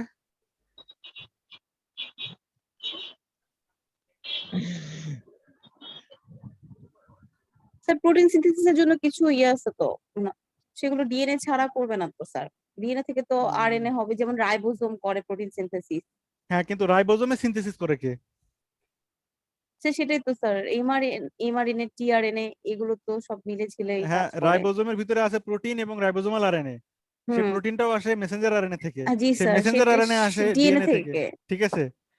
এবং এই পুরো অ্যাসেম্বলিটা হয় কোথায়? নিউক্লিয়াসে। নিউক্লিয়াস, আরএনএ অ্যাসেম্বলি হয় নিউক্লিয়াসে, সেখান থেকে সাইটোপ্লাজমে আসে, তো দুইটা সেখান থেকে সাবইউনিট আলাদা ভাবে। সাইটোপ্লাজম। জি স্যার। যাই হোক, তাহলে পরে ঘটনাটা কি হলো, এটা ডিএনএ আগে না প্রোটিন আগে? এই সলিউশন এর উত্তরটা হচ্ছে কি, এর উত্তর হচ্ছে গিয়ে আরএনএ আগে, ডিএনএও না প্রোটিনও না, ঠিক আছে? হ্যাঁ হ্যাঁ, না না আরএনএ আগে, আরএনএ। এই তিনটা মলিকুলের মধ্যে পৃথিবীর বুকে এখন পর্যন্ত পাওয়া বৈজ্ঞানিক তথ্যপত্র অনুসারে আরএনএ সর্বপ্রথম আসছে, কারণ আরএনএ নিজের কপি নিজে তৈরি করতে পারে, আরএনএ ইটসেলফ এনজাইম হিসেবে কাজ করতে পারে, কারণ রাইবোজোমাল আরএনএ তে যে আরএনএ থাকে সেটার এনজাইমেটিক অ্যাক্টিভিটি আছে। তারপরে ডিএনএ সিনথেসিসের ক্ষেত্রেও এবং আরএনএ বিভিন্ন স্টেপে, যেমন ট্রান্সফার আরএনএ, সেটারও এনজাইমেটিক অ্যাক্টিভিটি আছে। ট্রান্সফার আরএনএ ইটসেলফ একটা এনজাইম হিসেবে কাজ করে, রাইবোজোমাল আরএনএ এনজাইম হিসেবে কাজ করে, অর্থাৎ যে কাজগুলো রেপ্লিকেশন, নিজে নিজে রেপ্লিকেশন করতে পারে আরএনএ, সেটা অনেক। তারপরে হচ্ছে আরএনএ নিজেই আরো নতুন আরএনএ তৈরি করতে পারে এবং সেইটা অটো ক্যাটালাইজ করতে পারে, নিজেই নিজের রিয়াকশনকে আর কি ক্যাটালাইসিস করতে পারে। সুতরাং একদম প্রথম যে ম্যাক্রোমলিকুলটা পৃথিবীর বুকে আসছে সেটা হচ্ছে কি আরএনএ, ঠিক আছে। তারপরে লাইফ আরো কমপ্লেক্সিটি ডেভেলপ করতে করতে আরএনএ এর হেল্পিং হ্যান্ড হিসেবে ডিএনএ আসে এবং প্রোটিন এর সাথে যোগ দেয় পরবর্তীতে, তারও পরে, ঠিক আছে। সেজন্য আরএনএ এমনিতে এখন মানে মানে আর কি কমপ্লেক্স অর্গানিজমে আরএনএ হচ্ছে হয়ে গেছে, এটা অলস হয়ে গেছে। কিন্তু তা ঠেকায় পড়লে সে ডিএনএ এর কাজও করতে পারে, এমনকি সে স্ট্রাকচারও তৈরি করতে পারে, আরএনএ ইটসেলফ একটা স্ট্রাকচারাল কাজও করতে পারে। সুতরাং আরএনএ ঠেকায় পড়লে সে হচ্ছে ডিএনএ এর কাজও করতে পারে, সে প্রোটিনের কাজও করতে পারে, ঠিক আছে। কিন্তু এখন সে কাজগুলো দায়িত্ব একটু ভাগ করে দিয়ে একটু রেস্ট নেয়, সবগুলো কাজ সে একা করে না। বোঝা গেছে জিনিসটা? জি স্যার। হ্যাঁ জি আচ্ছা স্যার, বুঝতে পারছি। হ্যাঁ আচ্ছা, এখন দেখা যায় যে লিডিং স্ট্র্যান্ড আর হচ্ছে ল্যাগিং স্ট্র্যান্ডের ব্যাপারটা যেটা আপনি বলছিলেন। আচ্ছা, এখন এই যে দেখেন লিডিং স্ট্র্যান্ড কোনটাকে বলা হচ্ছে, এই একটা এটা হচ্ছে কি এই যে হালকা কালার যেটা দেওয়া মানে কমলা টাইপের বা ব্রাউন টাইপ, মানে এটা তো কমলাই তাই না, তো কমলা কালার যেটা, এটা কমলা কালার দিয়ে যেটা, এটা হচ্ছে কি আগে থেকে থাকা প্রি এক্সিস্টিং বা টেমপ্লেট স্ট্র্যান্ড, এটাকে ডিএনএ এটাকে দুইটা ভাগে ভাগ করে মানে দুইটা হাইড্রোজেন বন্ডিং মাঝখানে একটু লুজ করে সেই তার ভিতরে এই গাঢ় কালারের আর কি নতুন ডিএনএ মানে স্ট্র্যান্ড সিনথেসিস হচ্ছে। এখন ডিএনএ পলিমারেজ তো নতুন স্ট্র্যান্ডটা যেটা তৈরি করবে এটা সবসময় 5 প্রাইম টু 3 প্রাইম করবে। এখন যে স্ট্র্যান্ডটা হচ্ছে মানে 3 প্রাইম এন্ডটা বাইরের দিকে আছে, ঠিক আছে, ওই স্ট্যান্ডের ক্ষেত্রে ব্যাপারটা সমস্যা না, সেটাকে বলে লিডিং স্ট্যান্ড। সেই স্ট্যান্ডের ক্ষেত্রে নতুন স্ট্যান্ডটা তৈরি হচ্ছেই হচ্ছে 5 টু 3 দিকে, সুতরাং সে কন্টিনিউয়াসলি তৈরি করতে থাকে, এই কন্টিনিউয়াসলি নতুন ডিএনএ সিনথেসিস করতেছে, এটাকে বলে লিডিং স্ট্যান্ড। কিন্তু আরেকটা যে স্ট্যান্ড আছে সেইটার প্রি এক্সিস্টিং বা প্যারেন্ট যে ডিএনএ সেইটা তো আসলে বাইরের দিকে আছে 5 প্রাইম এন্ড, তার মানে নতুন যে ডিএনএটা সেইটার বাইরের দিকে থাকবে 3 প্রাইম এন্ড, তার মানে সেটা ওই কন্টিনিউয়াসলি সিনথেসিস করতে পারে না। বুঝতে পারছেন জিনিসটা? কারণ তাকে 5 প্রাইম টু 3 প্রাইম দিকে করতে হয়, এইখানে একটা ঝামেলা হচ্ছে। আপনারা কি ঝামেলাটা বুঝতে পারছেন? হ্যাঁ, যেটাকে বলে ল্যাগিং স্ট্র্যান্ড। হ্যাঁ, জি স্যার, এটা ফ্র্যাগমেন্টেড হচ্ছে হবে স্যার, ফ্রেগমেন্টে করতে হবে। মানে হ্যাঁ, ছোট ছোট ফ্র্যাগমেন্টে ছোট হবে, ছোট ওটাকে ফ্র্যাগমেন্টে হওয়া ছাড়া ফ্র্যাগমেন্ট উপায় বলে। নেই। না, হ্যাঁ, কারণ কন্টিনিউয়াস প্রসেস হবে না এখানে। হ্যাঁ কন্টিনিউয়াস প্রসেস হওয়ার সুযোগ নাই, জি ঠিক আছে। স্যার। এই স্ট্যান্ডটা একটু একটু করে খুলবে, এই রেপ্লিকেশন ফর্ক বলে এটাকে, কাঁটা চামচের মতো না, জি এই যে স্যার। এটার রেপ্লিকেশন ফর্ক একটু একটু করে ওপেন হবে, লিডিং স্ট্যান্ড একটু করে ওপেন হবে, সে একটু করে আগায় আবার কভার করবে। কিন্তু ল্যাগিং স্ট্যান্ড সেটা করতে পারবে না, সে একটু করে ওপেন হবে, সে করলে ছোট ছোট টুকরো টুকরো করে সে 5 প্রাইম টু 3 প্রাইম যাওয়ার চেষ্টা করবে, মানে মাল্টিপল জায়গায় একসাথে ডিএনএ সিনথেসিস তাকে চালাইতে হবে। হ্যাঁ, এবং এই মাল্টিপল জায়গায় তার প্রাইমার বসাইতে হবে। এইসব মাল্টিপল ফ্র্যাগমেন্ট গুলোকে বলে হচ্ছে ওকাজাকি ফ্র্যাগমেন্ট, ঠিক আছে। এখন আরএনএ প্রাইমেজ ডিএনএ প্রাইমেজ যে আরএনএ প্রাইমার গুলো বসায়, এগুলো আলটিমেটলি আরো বেশ কিছু প্রোটিন আছে, সেগুলোর মাধ্যমে ওই প্রাইমার গুলো চেঞ্জ হয়ে ডিএনএ নিউক্লিওটাইড দিয়ে রিপ্লেস হয়। সেই স্টেপটা আমি এখানে আর যাচ্ছি না, ওটা আপনি বুঝে নেন যে হচ্ছে আরএনএ তো ডিএনএ প্রাইমার হিসেবে বসছে, সেটা লিডিং স্ট্র্যান্ডেও লাগবে একটা, কিন্তু যেটা ল্যাগিং স্ট্র্যান্ড সেখানে অনেকগুলো লাগবে। মাল্টিপল লাগবে। হ্যাঁ, সেটাকে বলা হবে, সেই ফ্র্যাগমেন্ট গুলোকে বলা হচ্ছে ওকাজাকি ফ্র্যাগমেন্টস, ঠিক আছে, জি স্যার। বিজ্ঞানীর নাম অনুসারে। এখন এই ফ্র্যাগমেন্ট গুলো মাল্টিপল, যাই হোক, দুই স্ট্যান্ডেই সেই ক্ষেত্রে দেখা যাবে যে কোনো একটা পর্যায়ে যে ওই ইয়াগুলা আরএনএ প্রাইমার গুলা নিউক্লিওটাইড পাল্টায় ওখানে ডিএনএ আর কি বসে, ঠিক আছে। এখন এই প্রসেসটা আমাদের সেই ইভলিউশনারি প্রসেসটার কথাই মনে করিয়ে দেয়, এবং এর সপক্ষে এভিডেন্সও আছে যে রেপ্লিকেশন ব্যাপারটা প্রথম ডিএনএ শুরু করেনি, ডিএনএ হচ্ছে নিউ কামার, অরিজিনালি হচ্ছে এই প্রাইমার বসায় এসে পুরোটাই করে ফেলতো, আরএনএ থেকে আরএনএ তৈরি করে ফেলতো, ডিএনএ মাঝখান দিয়ে এসে তাকে নতুন করে দায়িত্ব দেওয়া হয়েছে, ঠিক আছে। তখন সেইটার সাক্ষী হিসেবে এখনো ওই ডিএনএর অভ্যাস কি ছিল, সে তো আগে আরএনএ ছিল, তার মানে খানিকটা আরএনএ হয়ে যাওয়ার পরে সে এসে মানে পার্টিতে যোগ দিছে, তাই না, কিন্তু তার সেই পুরনো অভ্যাস এখনো আছে, যে কারণে একটা আরএনএ প্রাইমার বা একটা প্রাইমার না থাকলে ডিএনএ পলিমারেজ কাজ শুরু করতে পারে না, এখনো সে আরএনএর উপরে ডিপেন্ডেন্ট। আমি কি জিনিসটা বুঝাতে পারছি? হ্যাঁ, জি স্যার। হ্যাঁ, তো এখন এখন এটা হচ্ছে তার সে প্রাগ ঐতিহাসিক আমলের অভ্যাস, এখনো চেঞ্জ হয় না অভ্যাসটা। তো যাই হোক, এখন এখানে টুকরো টুকরো ভাবে হয়ে যায় এবং আলটিমেটলি এগুলো ডিএনএ দিয়ে রিপ্লেসড হয়ে যায়। তো কিন্তু রিপ্লেসড হয়ে যাওয়ার পরেও একটা সমস্যা রয়ে যায়, সেটা হচ্ছে কি এই ওকাজাকি ফ্র্যাগমেন্ট গুলো যখন একটার পিছনে এসে আর একটা বসবে, তখন ওই জায়গাটা একটা গ্যাপ রয়ে যায়। সেটা খেয়াল করছেন? জি একটা স্যার। একটা ওকাজাকি ফ্র্যাগমেন্ট শেষ মানে এসে আর একটা ওকাজাকি ফ্র্যাগমেন্টের পেছনে এসে যখন গুতা খাবে, তখন ওই গুতা খাওয়ার জায়গাটার ভিতরে একটা ফসফোর ডাইএস্টার বন্ডের গ্যাপ রয়ে গেছে। এটা বুঝতে পারছেন তো? জি স্যার। হ্যাঁ, তো জি এই স্যার। হ্যাঁ, এখন এখানে এখানে আবার জিনিসটা দেখানো হয়েছে যে এখানে কি RNA primer erased and replaced by DNA, এটা হলো ভালো কথা, কিন্তু হওয়ার পরে এই একটা গ্যাপ রয়ে গেছে দেখেন। ঠিক আছে, এই ওকাজাকি ফ্র্যাগমেন্ট আর এই ওকাজাকি ফ্র্যাগমেন্টের মধ্যে একটা গ্যাপ, এই গ্যাপটা পূরণ করে কে? লাইগেজ। হ্যাঁ, ডিএনএ লাইগেজ। এখন ডিএনএ লাইগেজও কিন্তু হচ্ছে কি এটিপি খরচ করে করে পূরণ করে। ঠিক আছে, ডিএনএ লাইগেজও এটিপি খরচ করে জিনিসটা পূরণ করে, ওইখানে গ্যাপটা পূরণ করে। তখন এইখানে আপনাদেরকে আমি একটু প্রশ্ন করি, দেখি আপনারা একটু নিজে চিন্তা করে একটু বা যা মনে আসে একটু উত্তর দেওয়ার চেষ্টা করেন। আমি বলছিলাম যে 3' to 5' এন্ডে রেপ্লিকেশন হওয়ার ক্ষেত্রে সমস্যা হচ্ছে একবার প্রুফরিডিং হয়ে একটা নিউক্লিওটাইড আউট হয়ে গেলে নতুন নিউক্লিওটাইড বসানোর পরে আর এনার্জি পাওয়া যাচ্ছে না, মানে ফসফেট পাওয়া যাচ্ছে না ওকে বাইন্ড করার জন্য। তাহলে সেই জায়গায় লাইগেজ দিয়ে কাজ করালেই তো হয়, কিন্তু সেটা করানো হচ্ছে না কেন?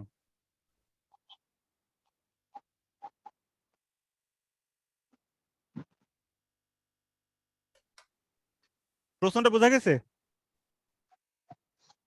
জি স্যার।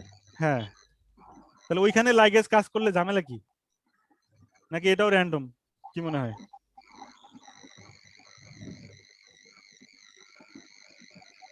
আচ্ছা যাক, ওইখানে লাইগেজ কাজ করতে মানে করানো যাইতেও পারে থিওরিটিক্যালি, কিন্তু মেইন ঝামেলাটা হচ্ছে একটা স্ট্যান্ড যেটা তৈরি হচ্ছে ওইটার প্রান্তে মানে ট্রিপল ফসফেট মানে ট্রাই ফসফেট হচ্ছে মুখ বাড়ি করে বসে আছে। তার মানে ওটা হাইলি রিঅ্যাক্টিভ একটা এন্ড হিসেবে বসে থাকে। ডিএনএ তে এমনিতেই কোনো ড্যামেজ হলে মুশকিল, সে একটা হাই এনার্জি রিচ বন্ড একদম আলগা করে দিয়ে বসে আছে স্ট্র্যান্ডের মধ্যে, ওইটা খুব রিস্কি, ডিএনএ ড্যামেজ হওয়ার অনেক সম্ভাবনা থাকে যদি ওই মানে ট্রাইফসফেটটা ডাইরেক্টলি স্ট্যান্ডের মধ্যে বসে থাকে অলওয়েজ। এইটাও আর একটা কারণ, যে কারণে 5' to 3' হয়। 3' to 5' কোনো রকমে যদি টিকেও যায়, কিন্তু এটা ডিএনএ টার্মিনেশন টাকে ধরেন লাইগেজ দিয়ে আপনি কাভার দিলেন, কিন্তু তাও ওই ডিএনএ ড্যামেজ হওয়ার সম্ভাবনা বেশি থাকবে, কারণ ওর একটা প্রান্তে হচ্ছে গিয়ে অনেকটা কিরকম আর কি আপনি বারুদ মানে আর কি বারুদ এর একটা মুখ বাইর করে দিয়ে রাখছেন ওখানে, মানে কিছুর সাথে ঘষা লাগলে আগুন জ্বলে পুরোটা ওই যে আতশবাজির বা বাজির মতো হচ্ছে গিয়ে পুরা সুতা ধরে ফরফর ফরফর করে পুড়তে পুড়তে পুরোটা ধ্বংস হয়ে যাবে। জিনিসটা কি বুঝাতে পারছি? জি হ্যাঁ, স্যার। এক প্রান্তে 3টা ফসফেট বের করে দিয়ে লম্বা একটা চেইন রেখে দিয়েছেন। এটা অনেকটা হচ্ছে কি ওই যে সিনেমায় দেখছেন না, বোমের একটা সুতা থাকে, আগুন ধরে দিলে বোম পুড়তে পুড়তে পুড়তে পুড়তে চলে যায়। তো একটা প্রান্তে যদি 3টা ফসফেট বের করে বসে থাকে পুরো চেইন, ঠিক আছে, যদি আর কি র্যান্ডমলি মিউটেশনে এরকম একটা অদ্ভুত ডিএনএ পলিমারেজ তৈরি হয়েও যায়, সেই ডিএনএ যে কোনো মুহূর্তে বাস্ট হবে, মানে বাস্ট হবে মানে আগুন ধরবে না, কিন্তু পুরো ডিএনএ আর কি নষ্ট হয়ে যাবে। আনস্টেবল হয়ে যাবে। আমি কি জিনিসটা বুঝাতে পারছি? জি স্যার। হ্যাঁ, আচ্ছা। তো সেই কারণে লাইগেজ এর অ্যাক্টিভিটি এই মাঝে মধ্যে যে ওকাজাকি ফ্র্যাগমেন্ট বা কোথাও একটা গ্যাপ পড়লে সেটা বুঝাই দিয়ে আসার মধ্যেই তার কাজ সীমাবদ্ধ। সে ওই 3' to 5' মানে পলিমারেজ এর হেল্পিং হ্যান্ড হিসেবে কাজ করতে পারে না, কারণ ওই পলিমারেজের আরো সমস্যা আছে যেটা মাত্র বললাম। ঠিক আছে, জিনিসটা কি বুঝতে পারছেন জিনিসটা? জি স্যার। হ্যাঁ, আচ্ছা আচ্ছা। এখন এই যে আরএনএ প্রাইমার থাকা এবং হচ্ছে গিয়ে প্যারেন্টাল স্ট্যান্ডের, এটার আর একটা ইম্পর্টেন্ট রোল আছে, সেটা হচ্ছে টেলোমারেজের ক্ষেত্রে। ঠিক আছে, টেলোমিয়ার কি জিনিস এইবার অন্য কেউ একজন বলতেই হবে। আপনারা যে 2-3 জন কথা বলছেন তার বাইরে টেলোমিয়ার কি জিনিস সেটা কাউকে বলতেই হবে। ক্রোমোজোমের হ্যাঁ পেরিফেরাল ইনটাকে টেলোমিয়ার বলে। হ্যাঁ, শেষ প্রান্ত। এখন খেয়াল করে দেখেন যে ল্যাগিং স্ট্যান্ড তৈরি হওয়ার জন্য একটু এক্সট্রা জায়গা লাগে, সেটা খেয়াল করছেন? ল্যাগিং স্ট্যান্ডের নতুন মানে স্ট্যান্ডটা সিনথেসিস হওয়ার জন্য, যেহেতু সে মানে স্রোতের বিপরীতে সিনথেসিস হচ্ছে, ঠিক আছে, ল্যাগিং স্ট্যান্ডটা আমি আবার জিনিসটাকে দেখাই, দেখেন ল্যাগিং স্ট্যান্ড কি হচ্ছে, স্রোতের বিপরীতে সিনথেসিস হচ্ছে ল্যাগিং স্ট্যান্ড। তার মানে এইখানে সিনথেসিস হওয়ার জন্য তার এক্সট্রা জায়গা লাগে খানিকটা, ঠিক আছে, এবং লিডিং স্ট্যান্ডের জন্য প্রাইমার বসার জন্য একটা জায়গা লাগে, ঠিক আছে। তো সেই ক্ষেত্রে এখন এই যে মানে ডিএনএ রেপ্লিকেশনের সময় যেটা হয়, ওই প্রতিবার রেপ্লিকেশন হওয়ার সময় ওই লাস্টের যে প্রাইমার অংশটা, সেই অংশটা প্রতিবার খানিকটা করে ছোট ছোট ছোট হইতে হতে যায়। থাকে। জি বুঝতে স্যার। পারছেন? ঠিক এই কারণে মানে ডিএনএ পলিমারেজ যে একটা প্রাইমার ছাড়া রেপ্লিকেশন করতে পারে না, এক্স্যাক্টলি এই কারণে টেলোমিয়ার শর্টেনিং হয়। বোঝা গেছে জিনিসটা? জি স্যার। হ্যাঁ, যদি একদম গোড়া থেকে ডিএনএ পলিমারেজ ডিএনএ গুলো বসাইতে পারতো, তাহলে টেলোমিয়ার শর্টেনিং বলে কিছু হতো না। ঠিক আছে,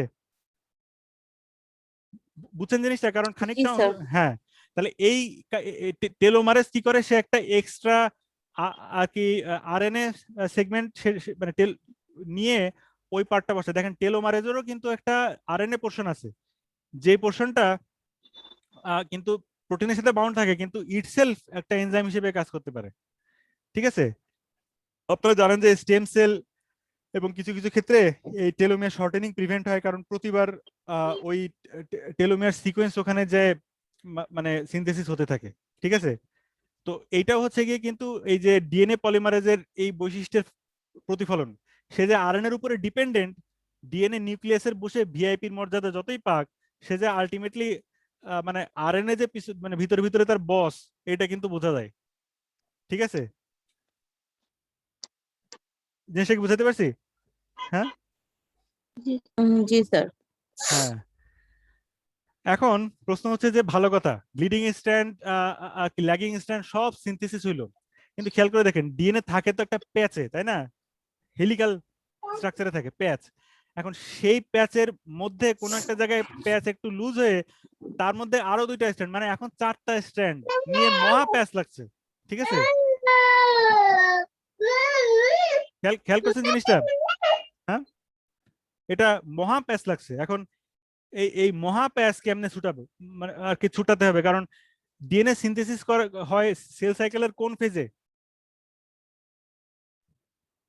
এস এস ফেজে। এস ফেজের পরে কি ফেজ? G2 phase. হ্যাঁ, জি2 ফেজের পরে কি ফেজ? মাইটোসিস। হ্যাঁ, mitosis. আচ্ছা যাই হোক, এম ফেজ। এখন এম ফেজে কি হবে? এই Mitosis হবে। ডিএনএ যে 4টা স্ট্র্যান্ডের একটা জটলা লাগছে, এই জটলাটাকে ছুটায় মানে অর্ধেকটাকে আর এক সেলে আর অর্ধেকটাকে আর এক সেলে পাঠাতে হবে, তাই না? হ্যাঁ, জি স্যার। এখন রেপ্লিকেশন নয় করলাম, এখন এই প্যাচ ছুটাবো কেমনে? বুঝতে পারছেন জিনিসটা? হ্যাঁ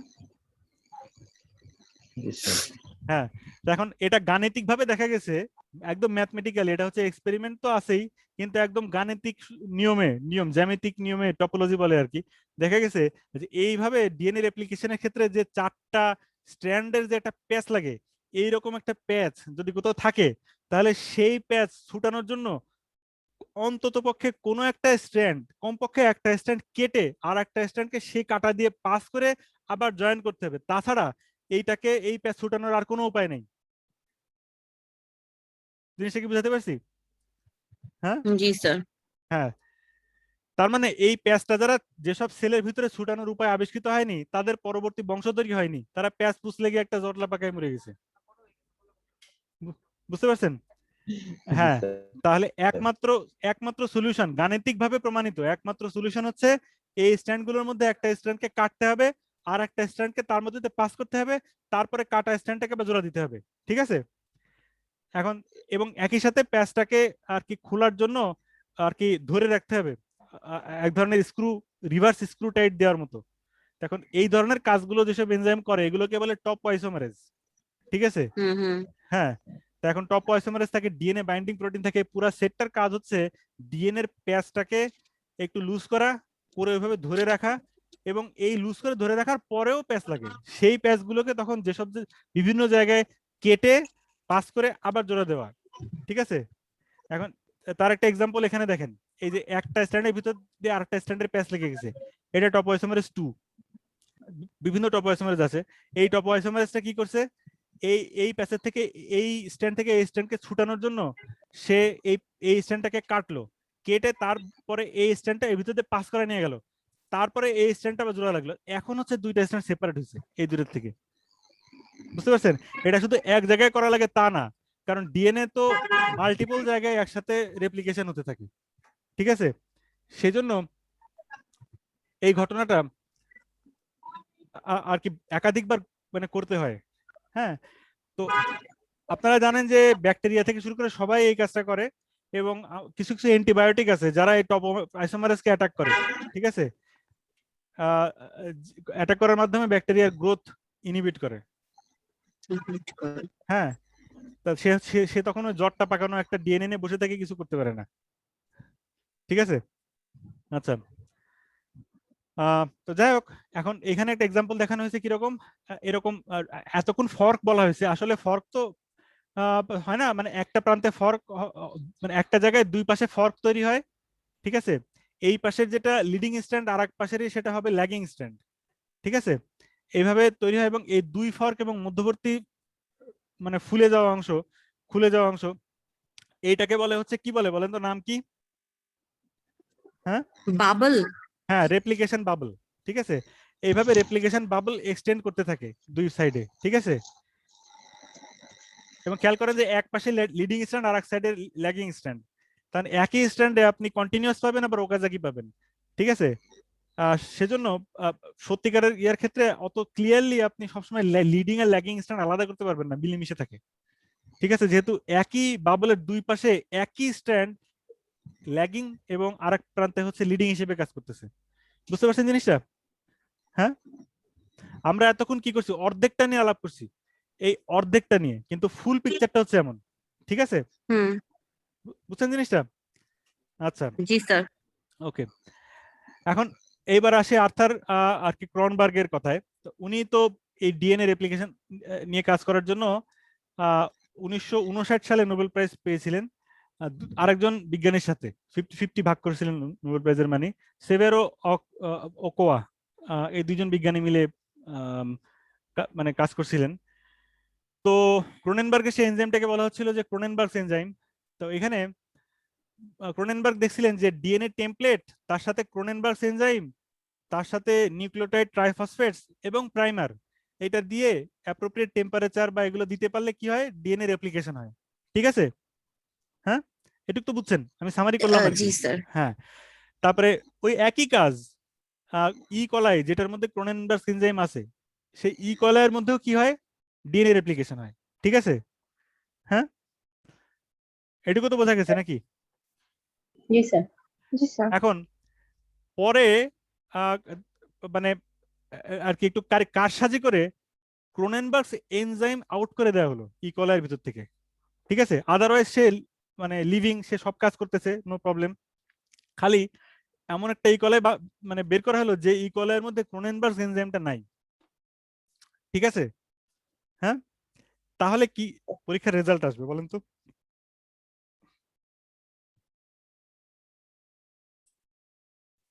তাহলে ক্রোনেনবার্গস এনজাইমটা নাই, সেক্ষেত্রে কি রেজাল্ট হবে? হ্যাঁ, আইডিয়া করেন। স্যার রেপ্লিকেশন হবে রেপ্লিকেশন না। হবে না। কিন্তু দেখা গেল রেপ্লিকেশন তাও হয়, ঠিক আছে? ঘটনা কি? কি ঘটনা, ঘটনা কি? এইবার তো সায়েন্টিস্টদের মাথায় আবার প্যাচ লেগে গেল, ঘটনা কি? ঘটনা কি? এর মধ্যে ক্রোনেনবার্গ তো নোবেল প্রাইজও পেয়ে গেছে, বুঝছেন? হ্যাঁ, নোবেল প্রাইজ দিয়ে আবার তোর পিছনে তাহলে গেছে। এনজাইম ছাড়াও রেপ্লিকেশন হতে পারে। হ্যাঁ, আচ্ছা। এখন কি মানে ঝামেলাটা কি হয়েছে সেটা বলেন তো কেউ একজন।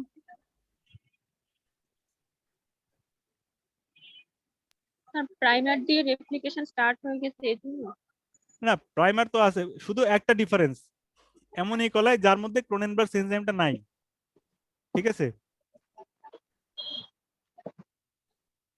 ক্রোনেনবার্গ এনজাইম না থাকলেও দেখা যাচ্ছে এই কলায় বহাল তবিয়তে সে একটা থেকে দুইটা হয়, দুইটা থেকে চারটা হয়, তাদের মধ্যে ডিএনএও সমান পরিমাণেই থাকে।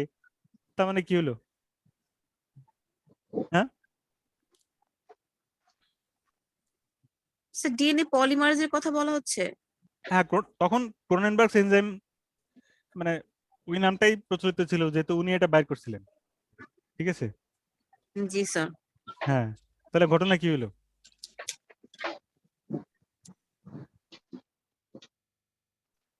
Any idea? না স্যার, বুঝতে পারছি না।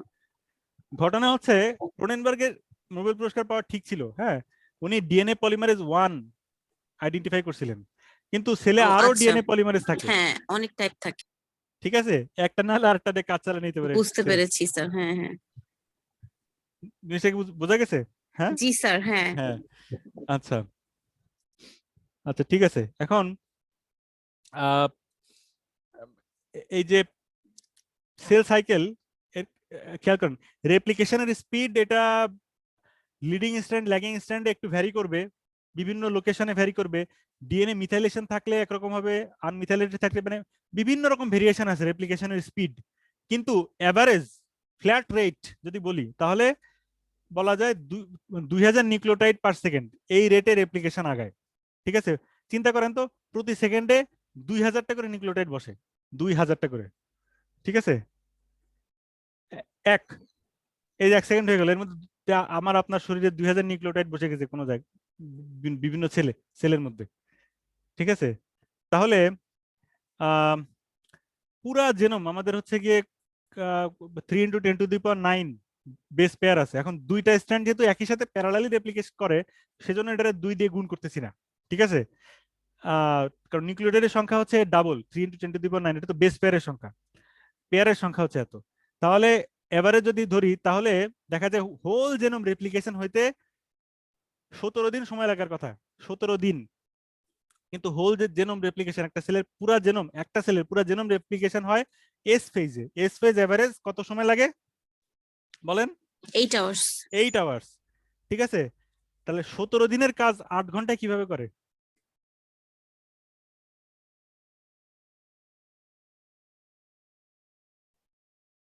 সতেরো দিনের কাজ 8 ঘন্টায় করতে পারে, কারণ এট দ্য সেম টাইম অন্তত 52টা, কমপক্ষে 52টা জায়গায় একসাথে রেপ্লিকেশন চলতে থাকে।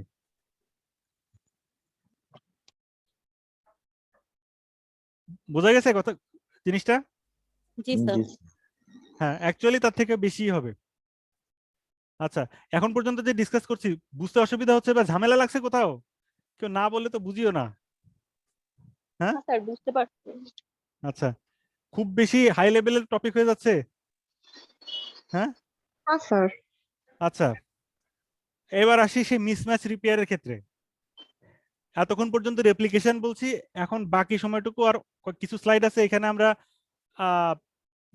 আলাপ করব, ওই রিপেয়ারের কথাটা আসবে। হ্যাঁ, এখন মিসম্যাচ শুধু রেপ্লিকেশন অ্যালোন, অর্থাৎ শুধু ডিএনএ পলিমারেজ অ্যাক্টিভিটি, তার সামান্য প্রুফ রিডিং করার ক্ষমতা আছে সেটা বলছিলাম। তো শুধু ডিএনএ পলিমারেজের হাতে যদি ছেড়ে দেওয়া হয় তাহলে সেখানে রেপ্লিকেশন এরর হয় 1000-এ একটা করে এভারেজ, ঠিক আছে।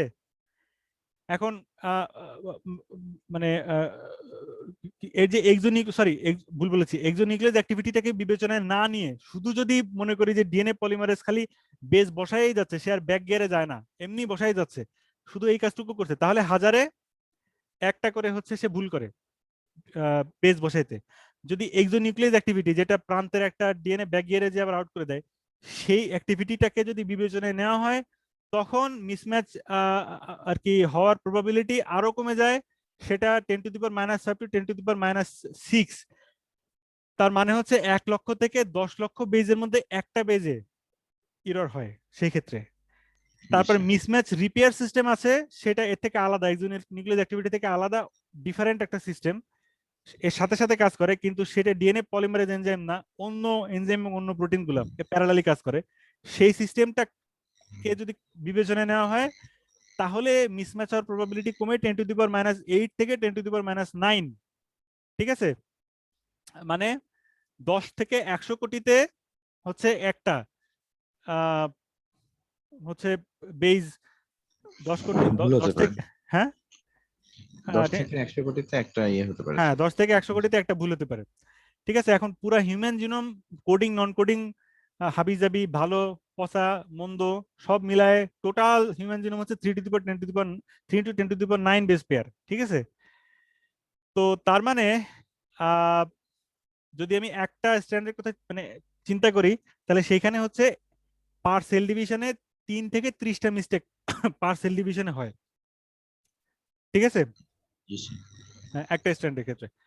তো এইখান থেকে একটা জিনিস খেয়াল করেন যে পিসিআর এ কেন অনেক লম্বা ডিএনএ স্ট্র্যান্ড এর মানে পলিমারাইজেশন রিঅ্যাকশন করা যায় না। কেন করা যায় না বুঝতে পারছেন?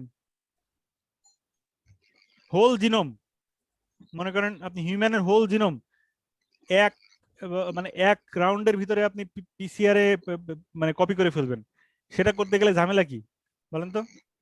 ঝামেলা স্যার যে মিস্টেক যেটা আছে ওটা তখন মাল্টিপ্লাই করে যাবে। হ্যাঁ, কারণ মিসম্যাচ রিপেয়ার সিস্টেম তো নাই পিসিআর এর মধ্যে। জি স্যার। মিসম্যাচ পিসিআর এর মধ্যে যেটা আছে শুধু ডিএনএ পলিমারেজ টুকু।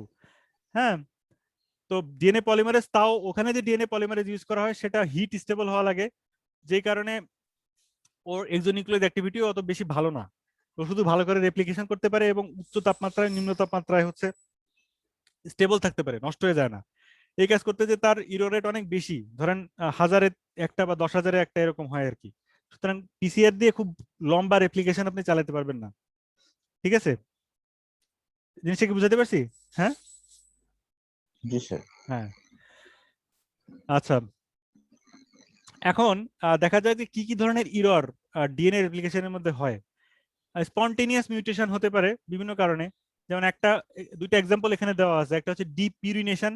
ডিপিউরিনেশন মানে সে একটা পিউরিন বেস, সেটাকে মানে হাইড্রোলাইসিসের মাধ্যমে পিউরিন বেসটাই আউট করে দেয় সুগারের থেকে। অর্থাৎ সুগার ব্যাকবোন আছে, মাঝখান দিয়ে একটা বেস নাই। ঠিক আছে, সুগার ফসফেট মানে ব্যাকবোন আছে, মাঝখান দিয়ে একটা পিউরিন বেস নাই, এটা হয়ে যেতে পারে। এই রিঅ্যাকশনটা স্পন্টেনিয়াসলি ঘটতে পারে। ডিএমিনেশন রিঅ্যাকশন হতে পারে।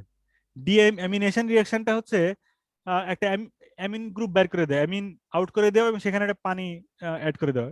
এর একটা কমন এক্সাম্পল হচ্ছে গিয়ে, মোস্ট কমন যেটা, সেটা হচ্ছে সাইটোসিন। দেখেন সাইটোসিনের একটা অ্যামিন গ্রুপ আছে এখানে, ঠিক আছে। এই অ্যামিন গ্রুপটা আউট হয়ে গেছে, হয়ে কি হয়েছে, ইউরাসিল হয়ে গেছে, এখানে ও চলে আসছে।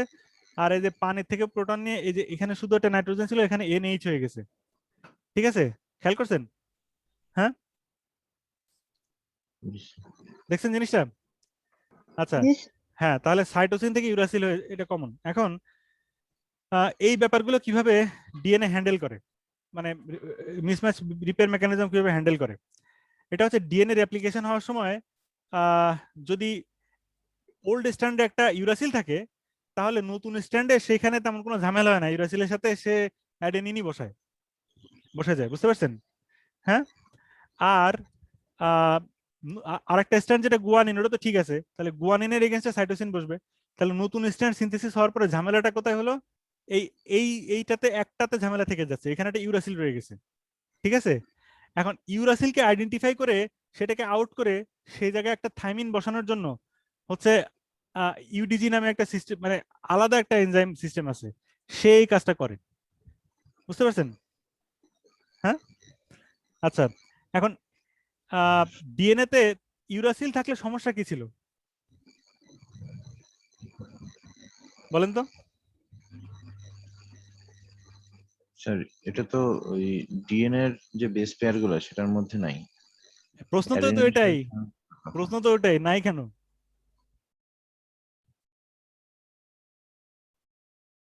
নাই কেন? এটা বন্ড কি স্ট্রং হয়ে যায় তাহলে? এরকম কিছু না, মানে বিষয়টা হচ্ছে এটা মিসম্যাচ রিপেয়ারের ঝামেলার জন্য এটা সিলেক্টেড হয় নাই ইভলিউশনারিলি। ঠিক আছে, কিরকম ঝামেলা হতে পারে, ধরেন নর্মালি হচ্ছে ইউরাসিল ডিএনএ বেসগুলোর মধ্যে আছে ধরে নেন। এখন সেটা যদি থাকে তাহলে এইরকম একটা ঘটনা, কারণ সবচেয়ে কমন ডিএমিনেশন কোনটা, মোস্ট কমন ডিএমিনেশন হচ্ছে cytosine to uracil conversion. G sir. ঠিক আছে, এটা মোস্ট কমন। এখন ইভলিউশন তো মোস্ট কমন জিনিসের এগেইনস্টে মানে সবচেয়ে কাজ করে, তাই না? তো মোস্ট কমন ডিএমিনেশন যেহেতু এটা, তাহলে ইউরাসিল যদি তার নর্মাল বেস এর মধ্যে থাকে, তখন যে ঝামেলাটা হবে, এই দুইটা নতুন ডিএনএ স্ট্র্যান্ড যখন তৈরি হবে, তখন সেল বুঝতে পারবে না যে আসলে কোনটা ভুল। বুঝতে পারছেন? কোনটা ডিএমিনেশন হওয়ার ফলে আসছে।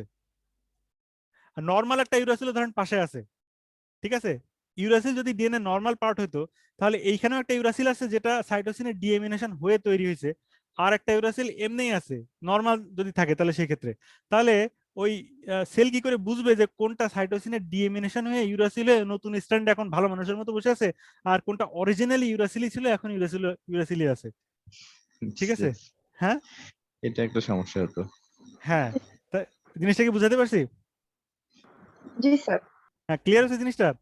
তো এই যে সাইটোসিন টু ইউরাসিল ডিএমিনেশনটা মোস্ট কমন এই কারণে আর কি এর মধ্যে একটাকে হচ্ছে ডিএনএ তে আর একটাকে হচ্ছে মানে ডিএনএ কে দেওয়া হয়েছে আর ইয়ার ক্ষেত্রে ওই যে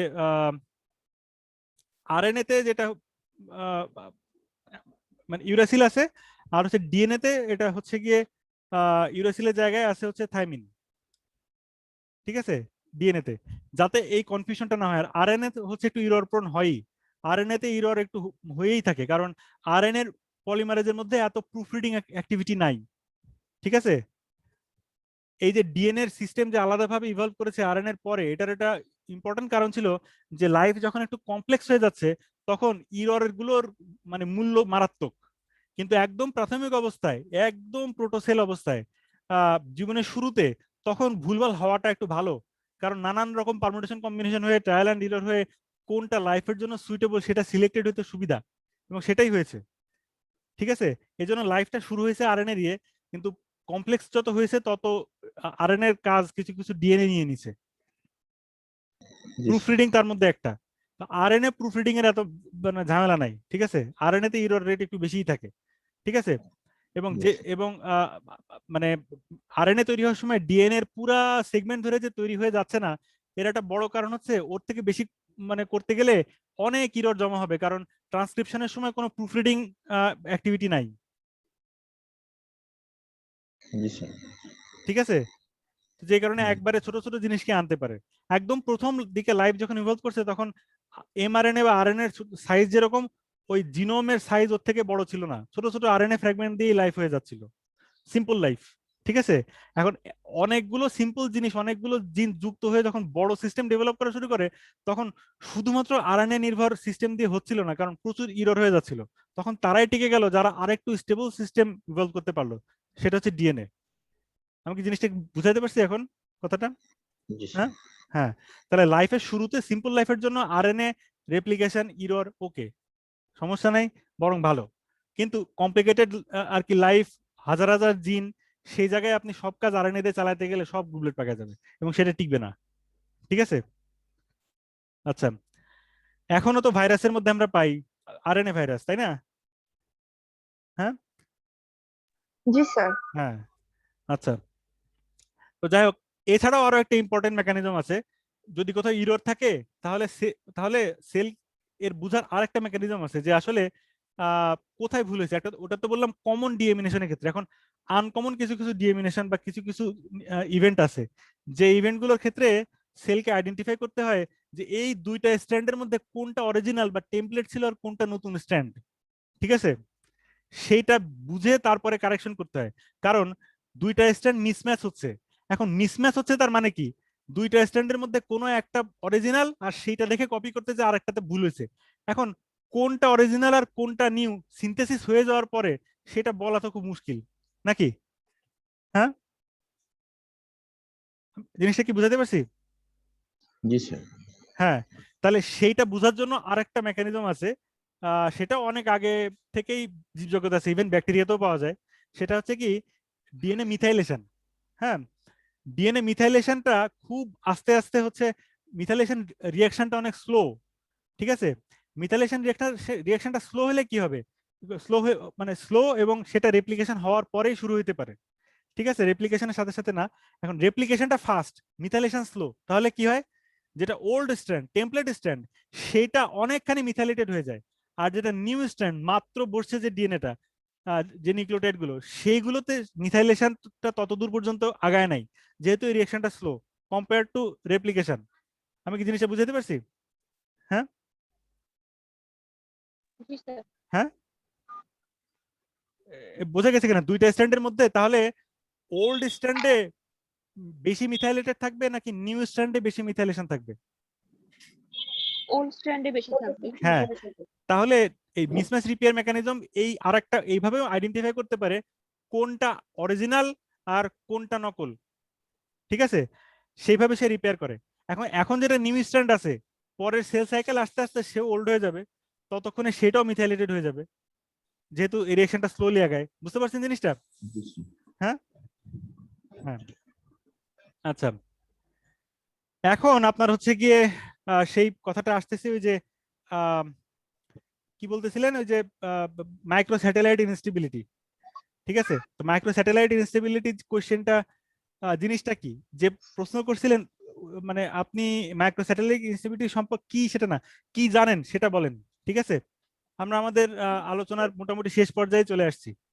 ঠিক আছে, হ্যাঁ মাইক্রো স্যাটেলাইট তো স্যার হচ্ছে ট্যান্ডেম রিপিট, মানে 1 থেকে 6 মিটার জায়গায় আমরা ট্যান্ডেম রিপিট পাবো, মানে থ্রু আউট দ্য জিনোমে আমরা একটা রিপিটেশন পাবো। আচ্ছা, হ্যাঁ তো এখন রিপিট গুলো কেন হয় সেটা হচ্ছে যে ডিএনএ মিসম্যাচ রিপেয়ারের মধ্যে আরো অনেক ঝামেলা আছে। ডিএনএ তো নানান ভাবে ড্যামেজড হয়, এটা তো জানেন, স্টেবল তারপরেও ড্যামেজড হয়। যেমন হচ্ছে কোথাও ডাবল স্ট্যান্ড ব্রেক হয়, কোথাও সিঙ্গেল স্ট্যান্ড ব্রেক হয়। এখন দুই স্ট্যান্ড যদি ব্রেক হয়ে যায় তখন বিভিন্নভাবে সেটা রিপেয়ার হতে পারে। তার মধ্যে এগুলোকে দুইভাবে হতে, মানে এগুলো জটিল জটিল নাম আছে, আমি নামের মধ্যে না যাই। তো ডাবল স্ট্যান্ড ব্রেক গুলোর ক্ষেত্রে কি হয়, অনেক সময় হয় কি, সে দুই স্ট্যান্ডই যখন ব্রেক হয়ে গেছে এবং ইনফরমেশন লস হয়ে গেছে, তখন ওই গ্যাপে কি বসবে সেটা তো আর টেমপ্লেট স্ট্যান্ড থেকে বোঝা যাচ্ছে না, কারণ দুইটার থেকেই জিনিসটা আউট হয়ে গেছে। ঠিক আছে, সেটা অক্সিডেটিভ ড্যামেজ হতে পারে, আল্ট্রাভায়োলেট রেডিয়েশনের জন্য হতে পারে, নানান কারণে হতে পারে। ঠিক আছে, এখন এবং কনস্ট্যান্টলি এই ধরনের ড্যামেজ হচ্ছে। তাহলে এই ধরনের ড্যামেজ গুলো যখন হবে তখন সেল বুঝবে কি করে যে হচ্ছে এই মিসিং ইনফরমেশনটা কই, কারণ যে টেমপ্লেট থেকে সে দেখে বসাবে সেই টেমপ্লেটের ওই অংশটাও তো ব্রেক হয়ে গেছে। তাহলে আইডিয়া করেন তো কোত্থেকে সে মিসিং ইনফরমেশন খুঁজে পাবে? স্যার হোমোলোগাস ক্রোমোজোম থেকে। হ্যাঁ, সিস্টার ক্রোমাটিড থেকে সে জিনিসটা খুঁজে পাবে। ঠিক আছে, তো সিস্টার ক্রোমাটিড দেখে অনুসারে সে ওটা কপি করবে। এখন ঝামেলা যেটা হয়, সিস্টার ক্রোমাটিড অনুসারে কপি করার এই প্রসেসটা খুব পারফেক্ট না। এখন কপি করতে করতে কখনো কখনো সে একই ফ্র্যাগমেন্ট একাধিকবার কপি করে ফেলে। ঠিক আছে, জিনিসটাকে বুঝাতে পারছি? এখন কিভাবে একাধিকবার কপি করে সেই জটিলতায় না যায়। মোট কথা, সে মাঝখানের একটা মিসিং পিস, সেটা আর একটা সিস্টেম মানে হোমোলোগাস ক্রোমোজোম থেকে কপি করে বসানোর সময় সে মিসিং জিনিস একাধিকবার কপি করে ফেলে অনেক সময়। এটাকে বলে হচ্ছে ডিএনএ ডুপ্লিকেশন। ঠিক আছে, এখন এখন সবসময় যে ডুপ্লিকেশন হবে তা না, কিন্তু কখনো কখনো ডুপ্লিকেশন হয়, এবং এই ঘটনাটা যদি বারবার করতে থাকে তখন সেখানে একটা ট্যান্ডেম রিপিট তৈরি হয়। বোঝা গেছে জিনিসটা? হ্যাঁ জি স্যার। হ্যাঁ, ডিএনএর কোনো কোনো অংশ আছে যে অংশটা অন্য অংশের থেকে বেশি ড্যামেজ প্রোন, সেখানে বেশি ড্যামেজ অ্যাকুমুলেট করতে পারে। এটার পিছনের ব্যাখ্যাগুলোতে আপাতত যাচ্ছি না, টাইম কম। কিন্তু ডিএনএর কিছু কিছু জায়গা, সব জায়গা সমানভাবে ড্যামেজ পায় না। ঠিক আছে, যেমন ধরেন আর কি, একটা মানুষের মানে মাথায় বাড়ি মারলে যতটা ব্যথা লাগবে, হাতে বাড়ি মারলে কি ততটা ব্যথা লাগবে? ডিফারেন্স হবে। ঠিক আছে, একই মাত্রার বাড়ি। তো ডিএনএ নিশ্চয়ই। বিভিন্ন জায়গা হচ্ছে বাড়ি খেয়ে সহ্য করার ক্ষমতা বিভিন্ন রকম আছে। তো কোনো কোনো জায়গা আছে খালি ড্যামেজ নিতেই থাকে। ঠিক আছে, সেই জায়গাগুলোতে ট্যান্ডেম রিপিট হয়ে যায় এবং সেটা বংশ পরম্পরায় সঞ্চালিত হতে থাকে। কারণ আর কি, একটা প্রজন্মে কিছু মিউটেশন অ্যাকুমুলেট করে গেলে সেটা তো পরের প্রজন্মে, জার্ম সেলের ক্ষেত্রে বিশেষ করে, সেটা তো পরের প্রজন্মে চলে যাবে।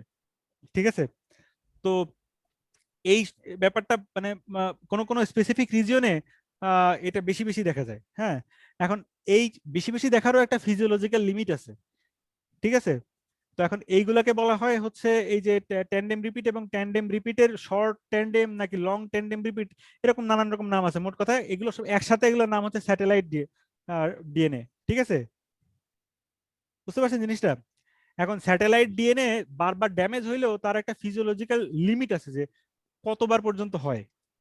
ঠিক আছে, কিন্তু যদি কোনো কতবার পর্যন্ত হয়, এবং যদি কোনো কারণে দেখা যায় যে সেখানে স্যাটেলাইট আর কি যে ডিএনএ যে মানে লিমিটটা সেটা ক্রস করে গেছে, এবং যতটুকু পর্যন্ত রিপিট থাকার কথা তার থেকে অনেক বেশি বেশিবার রিপিট পাওয়া যাচ্ছে এবং অনেক বেশি র্যান্ডমলি পাওয়া যাচ্ছে, যে সেই যে মানে তখন এটা চিন্তার বিষয়। কেন বলেন তো? হ্যাঁ, তখন তাহলে সেটা ম্যাচ রিপেয়ার করছে না। স্যার, ডিএনএ হ্যাঁ মিসম্যাচ রিপেয়ার যে সিস্টেম সেটা তো কাজ করতেছে না। হ্যাঁ, ডিএনএ মিসম্যাচ রিপেয়ার সিস্টেমটা ফেল করতেছে। ঠিক আছে, সে এমনিতেই একটু ভুল টুল করে, কিন্তু সে ভুলের মাত্রা আছে, তো মাত্রা ছাড়া ভুল করতেছে। ঠিক আছে, তো এখন এটা ইন্ডিকেট করে। এখন তার মানে ওইসব জায়গাকেই বলা হয়, ওই যখন মাত্রা ছাড়া ভুল করে ডিএনএ আনস্টেবল হয়ে যায়, তখন সেটাকে বলা হয় মাইক্রো স্যাটেলাইট ইনস্টেবিলিটি। বোঝা গেছে কথাটা? জি স্যার। হ্যাঁ, মাইক্রো স্যাটেলাইট ইনস্টেবিলিটি সাথে ইনস্টেবিলিটি ইন্ডিকেট করে, এটা indirect marker of mismatch repair system. Mismatch repair system যখন ঠিকমতো ফাংশন করে না, তখন মাইক্রো স্যাটেলাইট ইনস্টেবিলিটি পাওয়া যায়। কিন্তু মাইক্রো স্যাটেলাইট ইনস্টেবিলিটি ইটসেলফ একটা মানে অনকোজিন বা ডিজিজ কজিং এরিয়া না। আমি কি জিনিসটা বুঝতে পারছি? জি স্যার। হ্যাঁ, এটা ইটসেলফ ডিজিজ কজিং এরিয়া না, কিন্তু এটা ইন্ডিকেট করে যে হার্মফুল মিউটেশন কোথাও না কোথাও জমা হচ্ছে। সেটা ইনডাইরেক্ট এভিডেন্স হচ্ছে এই মাইক্রো স্যাটেলাইট ইনস্টেবিলিটি। বুঝতে পারছেন জিনিসটা? জি স্যার। হ্যাঁ, আচ্ছা, এখন কথা হচ্ছে স্যাটেলাইট কোত্থেকে আসলো এর মধ্যে? স্যাটেলাইট ডিএনএ এর নামটা এখান থেকে আসছে যে ডিএনএ আইসোলেট করে সেন্ট্রিফিউজ করার পরে সেটা কিন্তু একটা থিক হোয়াইট লেয়ার হিসেবে মানে দেখা যায় সলিউশনের মধ্যে। ঠিক আছে, ডিএনএ তো দেখা যায় না, অনেকখানি ডিএনএ জড়ো হয়ে থাকলে ঠিক একটা হোয়াইট বাফি কোটের মতো একটা লেয়ার তৈরি হয় নরমালি। এখন ওই লেয়ারের উপরে থিন এক বা একাধিক লেয়ার পাওয়া যায়, ওই লেয়ার গুলোকে বলা হয় স্যাটেলাইট লেয়ার। ঠিক আছে, এখন ওই স্যাটেলাইট লেয়ার গুলোকে নিয়ে যদি আপনি সিকোয়েন্সিং করেন তাহলে দেখবেন ওই স্যাটেলাইট লেয়ার গুলা রিপিট ডিএনএ ট্যান্ডেম রিপিট হয়ে বসে আছে। ঠিক আছে, এইখান থেকে ওই স্যাটেলাইট কথাটা আসছে। আর সবই স্যাটেলাইট, কিন্তু রিপিটের লেংথ কতটুকু বা কতবার রিপিট এগুলোর উপর ডিপেন্ড করে হচ্ছে micro satellite, hand satellite, tan satellite এসব নাম দিছে। কিন্তু স্যাটেলাইট কথাটা আসছে মেইন ব্যান্ড সেন্ট্রিফিউজের পরে ভাসমান আরো কিছু পাতলা পাতলা ব্যান্ড, সেগুলোর থেকে স্যাটেলাইট নামটা আসছে। ওগুলোকে বলে স্যাটেলাইট ব্যান্ড। এই কথাটা বোঝা গেছে? হ্যাঁ জি স্যার। হ্যাঁ, আচ্ছা, এখন আপনাদের কি মনে আছে টপ আইসোমারেজ কিভাবে প্যাচ ছুটায় বলেন জি তো স্যার, কেউ একজন? হ্যাঁ একটাকে কাটে, কেটে হ্যাঁ ওটাকে বের করে তারপর আবার ওটাকে জোড়া দেয়। হ্যাঁ, এখন এই কাজ করতে যে অনেক সময় সে কি কাজ করে, যেটারে কাটছে সেইটার রবি সাথে, হ্যাঁ সেইটার সাথে রবি সেইটার সাথে অন্য একটা পোর্শন জোড়া দিয়ে দেয়। ঠিক আছে, মানে খুব কাছাকাছি মনে করেন দুইটা কাট করছে, ঠিক আছে, দুইটা প্যাচ ছুটাইছে, এখন এক প্যাচের কানেকশন আর একটার সাথে দিয়ে দেয়। এই কাজ সে মাঝে মাঝে করে ফেলে। বুঝতে পারছেন? হ্যাঁ হ্যাঁ, তাহলে এই প্যাচ লাগালে পরে এই প্যাচ ছুটাতে যে আরেক প্যাচ লাগাই ফেলে, এটাকে বলা হয় হ্যালিডে জাংশন। এখন ছবিতে আপনারা সেটাই দেখতে পাচ্ছেন। ঠিক আছে, আচ্ছা। হ্যাঁ, এরকম হ্যালিডে জাংশন অনেক সময় তৈরি করে। তো এই হ্যালিডে জাংশন গুলো মোটামুটি কমন, একেবারে খুব আনকমন তা না। ঠিক আছে, এবং এই ডবল হ্যালিডে জাংশন যখন হয় সেই সব জায়গাতেই অনেক বেশি ট্যান্ডেম রিপিট হয়। এবং অনেক সময় শুধু স্যাটেলাইট ক্রোমোজোমটাকে কি বলে, স্যাটেলাইট ক্রোমোজোম কিন্তু বলা হচ্ছে সেই সব জায়গাগুলোকে যেগুলোতে কোনো কোডিং সিকোয়েন্স নাই, নন কোডিং জিনিস খালি রিপিট হয় এই জায়গা, তাই না? কিন্তু হ্যালিডে জাংশন এবং আরো মিসম্যাচ রিপেয়ারে কিছু কিছু আরো মানে ইররের জন্য অনেক সময় কি হয় জানেন, এই কোডিং রিজিয়নও আর কি ডুপ্লিকেশন হয়ে যায়। ঠিক আছে, পুরা জিন ধরে ডুপ্লিকেশন হয়ে যায়, জিন ডুপ্লিকেশন বলে সেটাকে। ঠিক আছে, তাহলে আপনাদের কাছে কি মনে হয় জিন ডুপ্লিকেশন হওয়া ভালো না খারাপ? স্যার, খারাপ হওয়ার কথা তো। হ্যাঁ, বেশিরভাগ ক্ষেত্রেই খারাপ। যেমন ধরেন ডাউন সিনড্রোমের ক্ষেত্রে যদি তার কোডিং রিজন মানে কোডিং রিজন ডুপ্লিকেশন হয়ে ট্রাইজোমি হয়ে যেতে পারে। ঠিক আছে, মানে ফাংশনাল ট্রাইজোমি হয়ে যেতে পারে। ঠিক আছে, 21 ক্রোমোজোমের যে অংশটা ডাউন সিনড্রোমের জন্য নির্দিষ্ট, ওই অংশটা যদি একটা এক্সট্রা কপি চলে আসে তাহলে ক্রোমোজোম সংখ্যা কনস্ট্যান্ট থেকেও ডাউন সিনড্রোম হতে পারে। ঠিক আছে, জি স্যার। হ্যাঁ, ট্রান্সলোকেশন ডাউন হতে পারে। এই যে ট্রান্সলোকেশন হয় এই যে এই ডবল হ্যালিডে জাংশন তৈরি হওয়ার আর কি কারণে, বুঝতে পারছেন? প্যাচ ছুটাইতে যে আরেকটা প্যাচ লাগাই ফেলছে। ঠিক আছে, জি স্যার। হ্যাঁ, তখন এই ঘটনা ঘটতে পারে। আবার মাঝে মাঝে বেনিফিটও দেয়। ঠিক আছে, মাঝে মাঝে বেনিফিশিয়ালও হয়। কিরকম? আপনারা ডায়াগনোসিসে হেল্প করেছে। ডায়াগনোসিসে হেল্প না, ওই জীবকে স্পিসিসকে সুবিধাও দিয়ে দেয় বাই চান্স। সবসময় যে অসুবিধা করে তা না। মনে করেন খুব ইউজফুল কোনো একটা জিন সে ডুপ্লিকেট করে ফেললো, যেটা বেশি বেশি তৈরি হলে সুবিধা ওই জীবের জন্য, তাহলে সে একটু অ্যাডভান্টেজ পেয়ে গেল না? তার একটা কপি, হ্যাঁ, তার জিন মনে করেন ছিল হচ্ছে দুইটা ক্রোমোজোমে দুইটা, এখন তার তিনটা জিন আছে, ওই জিনেরই তিনটা কপি আছে, তাহলে সুবিধা না? যদি উপকারী জিন হয় বেশি বেশি থাকলে ভালো, এরকম। যাই হোক, একটা কংক্রিট এক্সাম্পল দেই, ঠিক আছে? এই যেমন ধরেন আমাদের আর কি যে রড এবং কোন সেল আছে, তো কোন সেলের মধ্যে কোন সেল হচ্ছে 3 ধরনের কালার বা ওয়েভলেংথ আইডেন্টিফাই করতে পারে। কি কি বলেন তো আমাদের চোখে ফটোসেনসিটিভ যে সেল আছে, ফটো রিসেপ্টর? হ্যাঁ, sir red, green, blue. Blue. হ্যাঁ, রেড গ্রিন ব্লু অবশ্য এখন আর বলে না, এখন বলে স্মল মিডিয়াম আর আর কি ইয়া লার্জ, ঠিক আছে? মানে এই স্যার নাম স্মল, মিডিয়াম, লার্জ, তাহলে এটা স্যার মানে কালার কোনটা কোনটা হবে? ওই ওয়েভলেংথের উপরে, যেমন আচ্ছা। ব্লুর ওয়েভলেংথ সবচেয়ে কম, ওইটারে স্মল বলে। হ্যাঁ, গ্রিনটা মাঝামাঝি, ওটারে মিডিয়াম বলে। আর রেডটা হচ্ছে লার্জ, ওটারে লার্জ বলে। এটা বলে রাখলাম, আমি এখন বলার সময় রেড গ্রিন ব্লু বলবো, যেহেতু এটা শুনে আমরা অভ্যস্ত। তবে টেকনিক্যালি একটু নামটা চেঞ্জ হয়েছে, একটু বলে রাখলাম, ঠিক আছে? তো এখন এটা চেঞ্জ হওয়ার কারণও আছে, সেটা আর যাচ্ছি না। কিন্তু এই রেড গ্রিন ব্লু আইডেন্টিফাই যে আমরা করতে পারি, সেটা আসলে ইভলিউশনারিলি জিন ডুপ্লিকেশনের ফল। একদম প্রথম যেসব প্রাণী লাইট আইডেন্টিফাই করতে পারতো ফটো রিসেপ্টরের মাধ্যমে, তারা শুধু ব্লু আইডেন্টিফাই করতে পারতো। ব্লু আইডেন্টিফাই করাটাই গুরুত্বপূর্ণ ছিল সেই সময়কার লাইফে, মানে এ করার ক্ষেত্রে, ঠিক আছে? তারপরে কোন একটা পর্যায়ে যে ওই ব্লু আইডেন্টিফাই করতে পারা জিনটা ডুপ্লিকেট হয়ে গেল, তখন সে আর একটু বেশি বেশি ব্লু আইডেন্টিফাই করতে পারে হইলো, কিন্তু তার মধ্যে ওই আর একটা কপি সেটা একটু মিউটেশন হয়ে গেল। এখন মিউটেশন হয়ে বেশিরভাগেরই তেমন কোনো কাজেও লাগলো না, ঠিক আছে? এখনো ব্লু আইডেন্টিফাই করতে পারি, তখনও পারতাম, কিন্তু তাদের মধ্যে কারো কারো ওই ডুপ্লিকেশনটা এমন, মানে ডুপ্লিকেশনের মধ্যে একটা কপিতে মিউটেশন এমন হলো, যারা হচ্ছে ইয়েলো আইডেন্টিফাই করতে আর কি শিখলো, ঠিক আছে? তাহলে এখন তারা দুইটা কালার চিনতে পারে, এটা হচ্ছে কি ব্লু আর ইয়েলো। জিন ডুপ্লিকেশনের পরে একটা জিনের কিছু মডিফিকেশন হয়তো ঘটনাটা ঘটলো। তারপরে দেখা গেল এই যেমন ধরেন বিভিন্ন চতুষ্পদ জন্তু, যেমন ধরেন গরু, কুকুর, এরা হচ্ছে গিয়ে কিন্তু এই দুই কালার আইডেন্টিফাই করতে পারে, ব্লু এবং ইয়েলো। আপনি একটা কুকুরের সামনে যদি একটা মানে গ্রিন কালার, একটা লাল রঙের বল দেন, সে ওটাকে কিন্তু ইয়েলোই দেখবে। একটা ইয়েলো কালারের বল দিলে সেটার সেই ইয়েলো দেখবে, ঠিক আছে? একটা গ্রিন কালারের বল দিলে সেটাকেও সেই ইয়েলোই দেখবে, ঠিক আছে? তা কিন্তু পরবর্তীতে আরো কমপ্লেক্স বা মানে আরো পরবর্তীতে যেসব প্রাণী ইভলভ করছে টেট্রাপড বা চতুষ্পদ থেকে, যেমন ধরেন এইপস কিংবা হিউম্যান, এসব ক্ষেত্রে দেখা গেছে যে তাদের যে ব্লু আইডেন্টিফাই করে আর কি যে অপসিন জিনটা, সেই জিনটা আবার ডুপ্লিকেশন হয়েছে, আবার ডুপ্লিকেশন হয়ে কিছু মডিফিকেশন হয়েছে, হয়ে ওই ইয়েলো থেকে আসা ডুপ্লিকেট দুটো জিন সেই তখন দেখা যাচ্ছে একটা গ্রিন আর একটা রেড আইডেন্টিফাই করে, ঠিক আছে? জিনিসটা বুঝতে পারছেন? এখন কুকুর যেই কারণে রেড এবং গ্রিন দুইটাকে ইয়েলো করতো, ইয়েলো থেকে দুইটা আসছে। আর মানুষের মধ্যে যে রেড গ্রিন কালার ব্লাইন্ডনেসটা আসে, সেটা কেন আসে বুঝতে পারছেন? হ্যাঁ, জি স্যার। হ্যাঁ। তাহলে যে রেড গ্রিন কালার ব্লাইন্ড, সে আসলে রেড কেও ইয়েলো শেড দেখে, গ্রিন কেও ইয়েলো শেড দেখে, ঠিক আছে? অবশ্য কালার ব্লাইন্ডনেস এর মাত্রার ভিন্নতা আছে, কেউ কেউ পুরোপুরি কালার ব্লাইন্ড না, খালি কালারের শেডে একটু সমস্যা হয়। আবার কেউ কেউ টোটালি কালার ব্লাইন্ড, সে কালারই বুঝে না, সে একই কালার দেখে, রেড এবং দুটাকে ইয়েলো দেখে।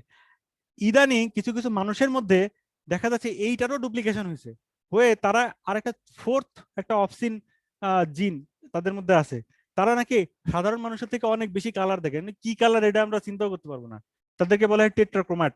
এরকম ইন্ডিভিজুয়াল অলরেডি আইডেন্টিফাই করা হয়েছে মানুষের মধ্যে, ঠিক আছে? যা হ্যাঁ, টেট্রাক্রোমাট, হ্যাঁ, এটা আইডেন্টিফাই করার জন্য তো নরমাল মানুষ, তারা তো টেট্রাক্রোমাট না। যেটাই বলুক এটা তো বিশ্বাস করতে না, হবে, আর তো কোনো option না নেই। বিশ্বাস করার আর কি ব্যাপার না, এটা টেকনিক আছে। যেমন ধরেন ইশিয়ারা চার্ট দিয়ে তো আপনি কালার ব্লাইন্ড আইডেন্টিফাই করতে পারেন। তো টেট্রাক্রোমাটদের আইডেন্টিফাই করার জন্য ওই ধরনের স্পেশাল চার্ট আছে, যেটা টেট্রাক্রোমাটটা একটা সংখ্যা বা কিছু দেখতে পায়, আপনি বা আমরা ট্রাইক্রোমাটটা দেখতে পাবো না, এরকম চার্ট আছে, স্পেশাল চার্ট, আচ্ছা, ঠিক আছে? বুঝছি। হ্যাঁ, হ্যাঁ, ঠিক আছে। তো এখন যাই হোক, এখন এই ডুপ্লিকেশনের এরকম ভালো আছে, খারাপও আছে, এটা একটা এক্সাম্পল হিসেবে আপনাদেরকে একটু জানাইলাম। এখন এই অনেক ভাবে হইতে পারে, ডিএনএ ইন্টিগ্রেশন হইতে পারে, বাইরের একটা ডিএনএ এসে মাঝখানে বসতে পারে। এইটাকে আর একটা নাম কি বলা হয়, এই এরকম ডিএনএ ইন্টিগ্রেশন হলে এ তে যেটাকে দেখানো হচ্ছে, এটাকে ক্রোমোজোমাল একটা ক্রোমোজোম লেভেলে যদি বড় একটা জায়গায় এরকম ঘটে, তখন সেটাকে কি বলে? ইনসারশন। ইনসারশন। তারপরে ওইটারই একটা রিভার্স ভার্সন যদি হয়, ইনসারশনটাই উল্টা করে ইনসারশন হল, তখন সেটাকে কি বলে? ডিলিশন। না, ইনভার্সন। ইনভার্সন। ইনভার্সন। ডিরেকশনটা উল্টায় গেল, ঠিক আছে? হ্যাঁ, ইনভার্সন হতে পারে। এখন এইখানে মোটামুটি কমন ক্রোমোজোমাল অ্যানোমালি দেখানো হয়েছে, কিন্তু এখানে একটা ক্রোমোজোমাল অ্যানোমালি বাদ গেছে এর মধ্যে, ছবির মধ্যে। আপনারাই বলেন কোনটা বাদ গেছে এর মধ্যে?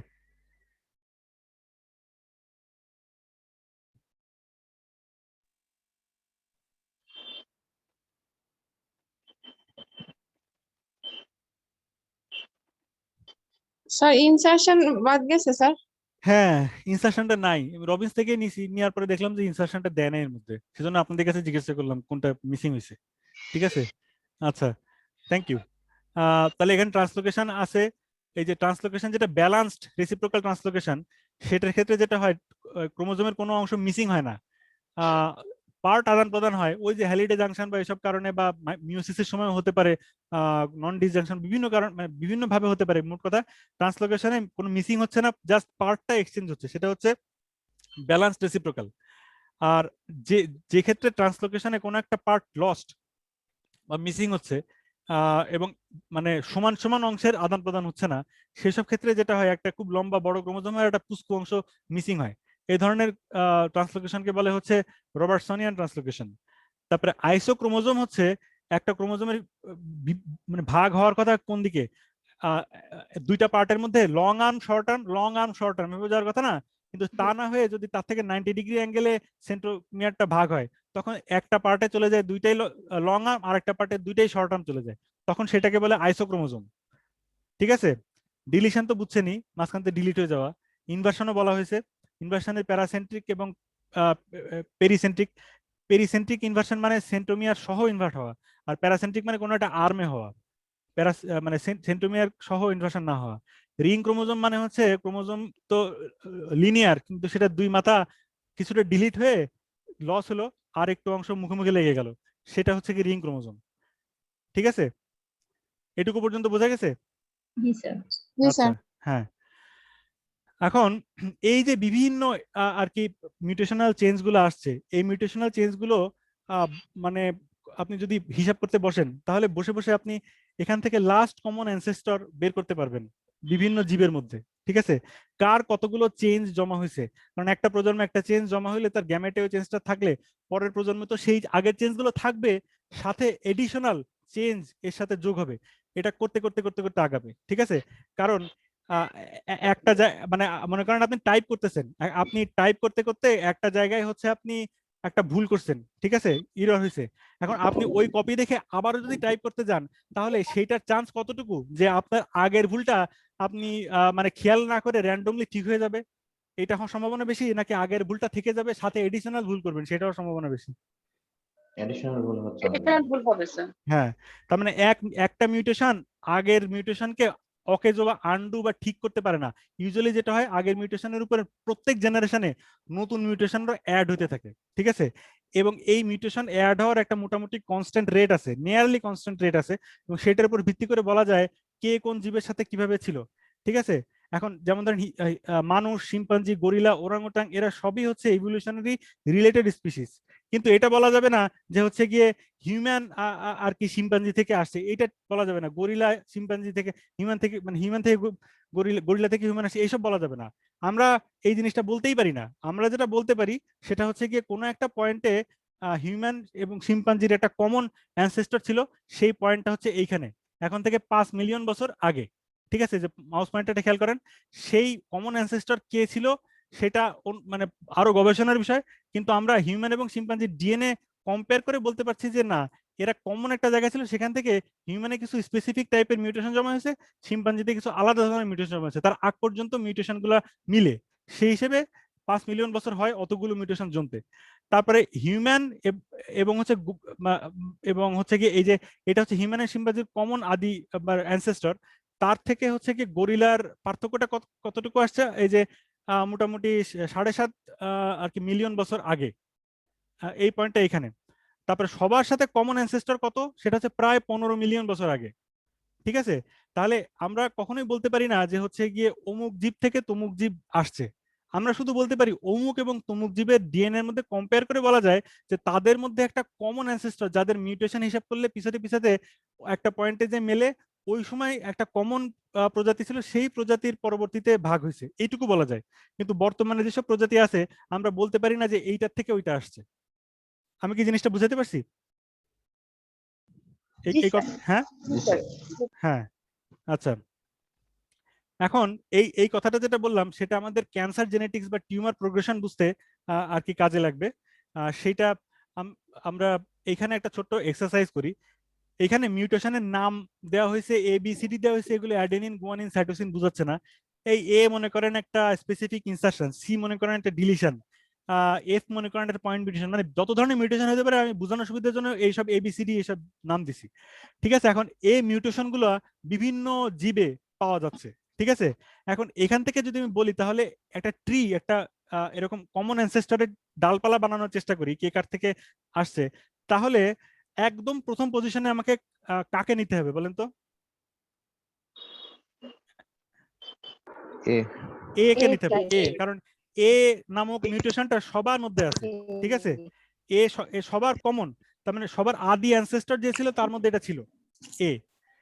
তার পরের স্টেপে কি হবে? তার পরের স্টেপে হচ্ছে সি আর ডি, সি হ্যাঁ। বি তিনটাই তো হবে স্যার। হ্যাঁ, A B A C A D। ঠিক আছে, তার পরের স্টেপে হবে। তার পরের প্রজন্মে বা তার ওই প্রজন্ম ধরে আগাইতে থাকলে তার পরবর্তী লেভেলের মিউটেশন পাওয়া যেতে পারে। A C আছে তার সাথে E F, তার আরেকটা পাওয়া যেতে পারে A D A D আছে তার সাথে একটার সাথে G, একটা H আর একটা I আসছে। আচ্ছা, এটা এভাবে পাওয়া যাবে। তাহলে এই একই সিস্টেমে টিউমারের ক্লোনালিটি বের করা যায়। ইভলিউশনারিলি যেরকম বিভিন্ন প্রাণীর মধ্যে রাখা যায়, এরকম টিউমার থেকে বিভিন্ন সেল নিয়ে, কিছু মেটাস্ট্যাটিক সেল নিলেন, কিছু ইনভেসিভ সেল নিলেন, কিছু টিউমার প্রপারের মধ্যে থেকে কয়েকটা নিলেন, এরকম বিভিন্ন সেল নিয়ে সেইগুলোর মধ্যে মিউটেশন আইডেন্টিফাই করে মিউটেশনেরও একটা এরকম বংশলতিকা, একটা ফ্যামিলি ট্রি বানানো যায়। ঠিক আছে, মিউটেশনের ক্ষেত্রে এটুকু বোঝা গেছে? এখানে মিউটেশনের একটা চার্ট দেওয়া হয়েছে, তাহলে বলেন তো এটা আদি সেলটায় কোন মিউটেশন থাকতে হবে সবচেয়ে আদি সেলে, নাকি বি? স্যার এ বি থাকবে স্যার। হ্যাঁ, তার মানে একদম অরিজিনাল সেলটা এখানে আর কি। অনেক সময় দেখা যায় কি আদি সেল বের করতে করতে আমরা একদম আদি সেলকে পাই না, কারণ সে মরে গেছে বা তার অস্তিত্ব নাই। ঠিক আছে, তখন আমরা একটু পরের থেকে পাই, সেই ক্ষেত্রে এটুকু নিয়ে সন্তুষ্ট থাকা লাগে। এ থেকে বেশ কিছু শাখা প্রশাখা পাওয়া যাবে এভাবে। বলছিলাম কি কিউমুলেটিভ, তার মানে হচ্ছে মিউটেশন একটা হইলে পরের জেনারেশনে সেই মিউটেশনটা কন্টিনিউ করে। এটা যেরকম হচ্ছে পুরো জীবের প্রজাতির ক্ষেত্রে প্রযোজ্য, একইভাবে টিউমারের একটা সেল, তার পরের প্রজন্ম থেকে আরো কিছু টিউমার সেল, তার পরের প্রজন্মে আরো কিছু টিউমার সেল, বিভিন্ন ক্লোন, এইগুলোর ক্ষেত্রে একদম সেম নিয়মটা প্রযোজ্য। ঠিক আছে, এইভাবেই টিউমারের ক্লোনালিটি আইডেন্টিফাই করা হয়। মনোক্লোনাল তখনই বলা হয় যখন আমরা মোটামুটি প্রায় সমস্ত সেলের ভিতরে একদম কমন মিউটেশন পাই, যেটা হেলদি বা নর্মাল সেলের ভিতরে থাকার কথা না। ঠিক আছে, আবার মাল্টিক্লোনাল বা পলিক্লোনাল তখনই বলা হয় যখন এইরকম একটা জিনিস পাওয়া যায়, এটা পলিক্লোনাল। ঠিক আছে, বোঝা গেছে জিনিসটা? হ্যাঁ, আচ্ছা। তো এই কারণে রবিনসে দেখবেন যে টিউমারের এই যে মানে এই ক্লোনের একটা ডায়াগ্রাম এর পাশাপাশি হচ্ছে ডারউইনের নোটবুক থেকে নেওয়া একটা ডায়াগ্রাম পাশাপাশি রবিনসে দেওয়া আছে। ঠিক আছে, ভিতরের কথাগুলো খুব ইন্টারেস্টিং।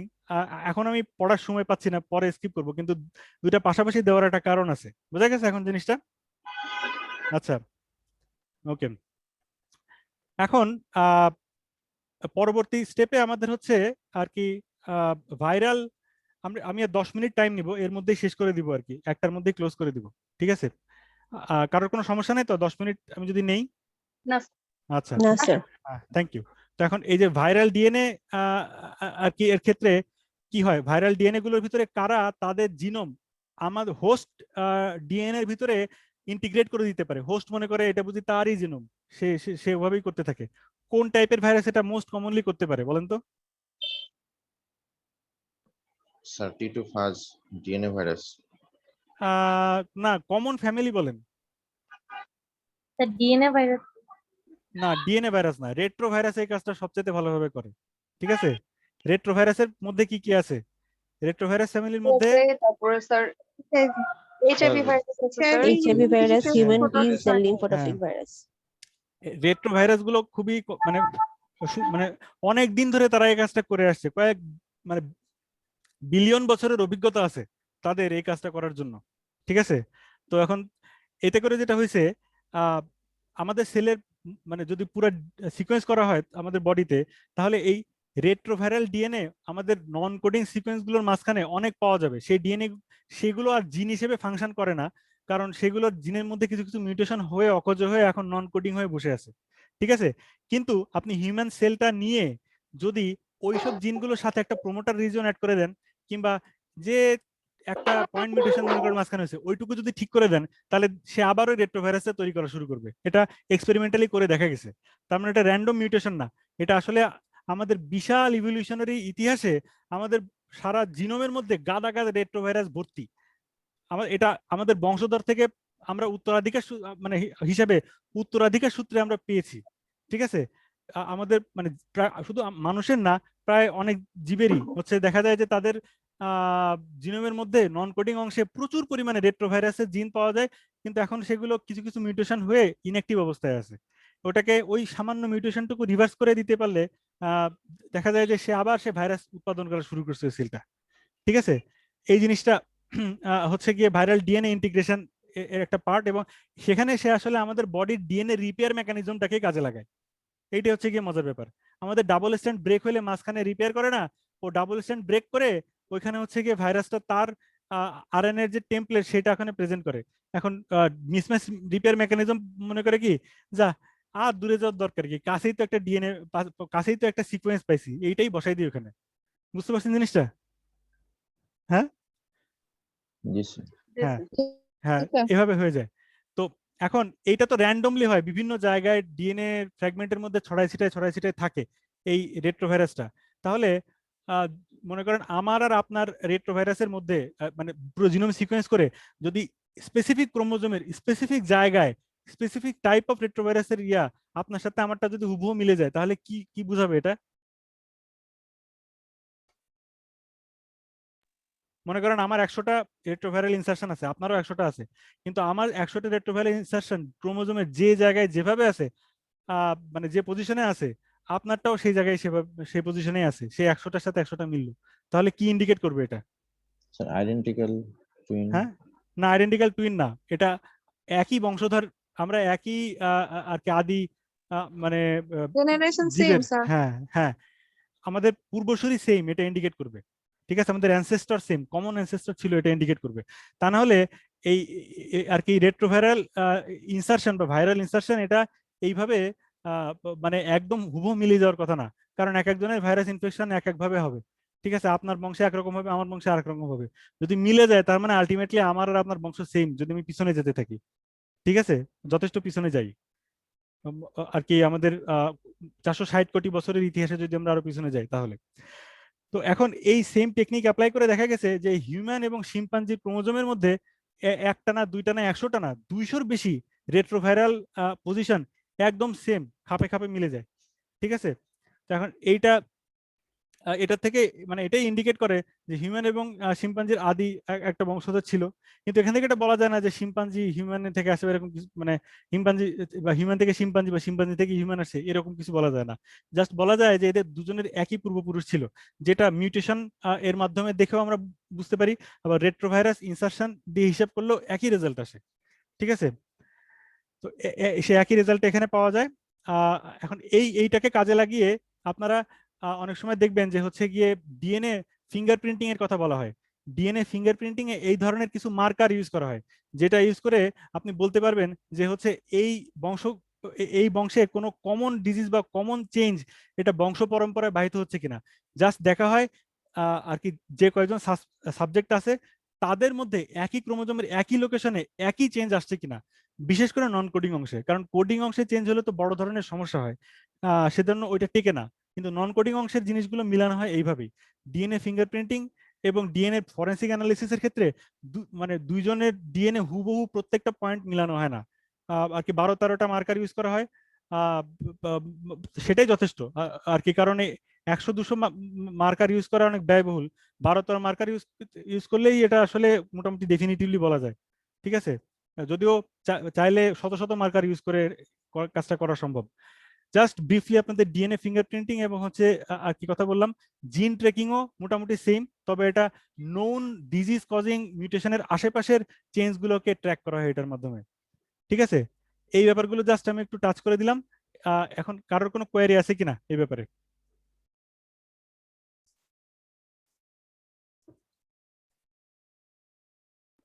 না স্যার। আচ্ছা আচ্ছা ঠিক আছে, আমি একটু বেশি সময় আর কি নিয়ে ফেলেছি, কিন্তু শুরু করতেও তো আমাদের একটু দেরি হয়েছিল। সো আপনাদের এর পরবর্তীতে অন্য পার্টগুলো আমি ক্লাস নিব যদি আপনারা ইন্টারেস্টেড থাকেন। জি, এই মুহূর্তে স্যার, হ্যাঁ, তাহলে এই খুব মুহূর্তে ভালো হতো। হ্যাঁ, এই জি মুহূর্তে স্যার।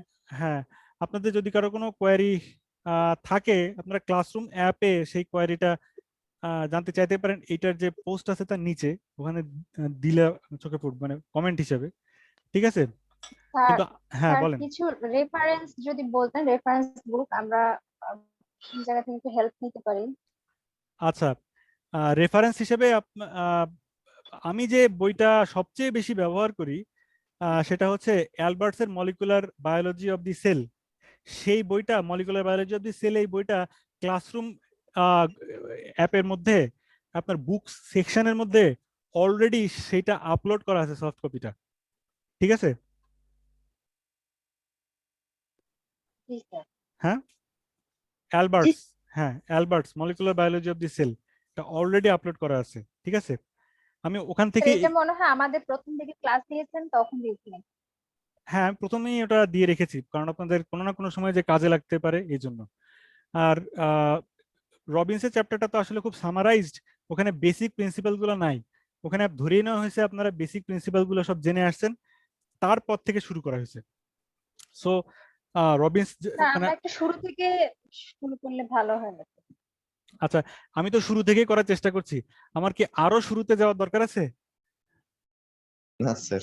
হ্যাঁ আচ্ছা, না, আজকের লাইভ থেকে শুরু করছি স্যার। হ্যাঁ হ্যাঁ আচ্ছা ঠিক আছে, লাইফের আগে থেকে শুরু করতে গেলে বিগ ব্যাং থেকে শুরু করতে হবে। থাক স্যার, লাইভ।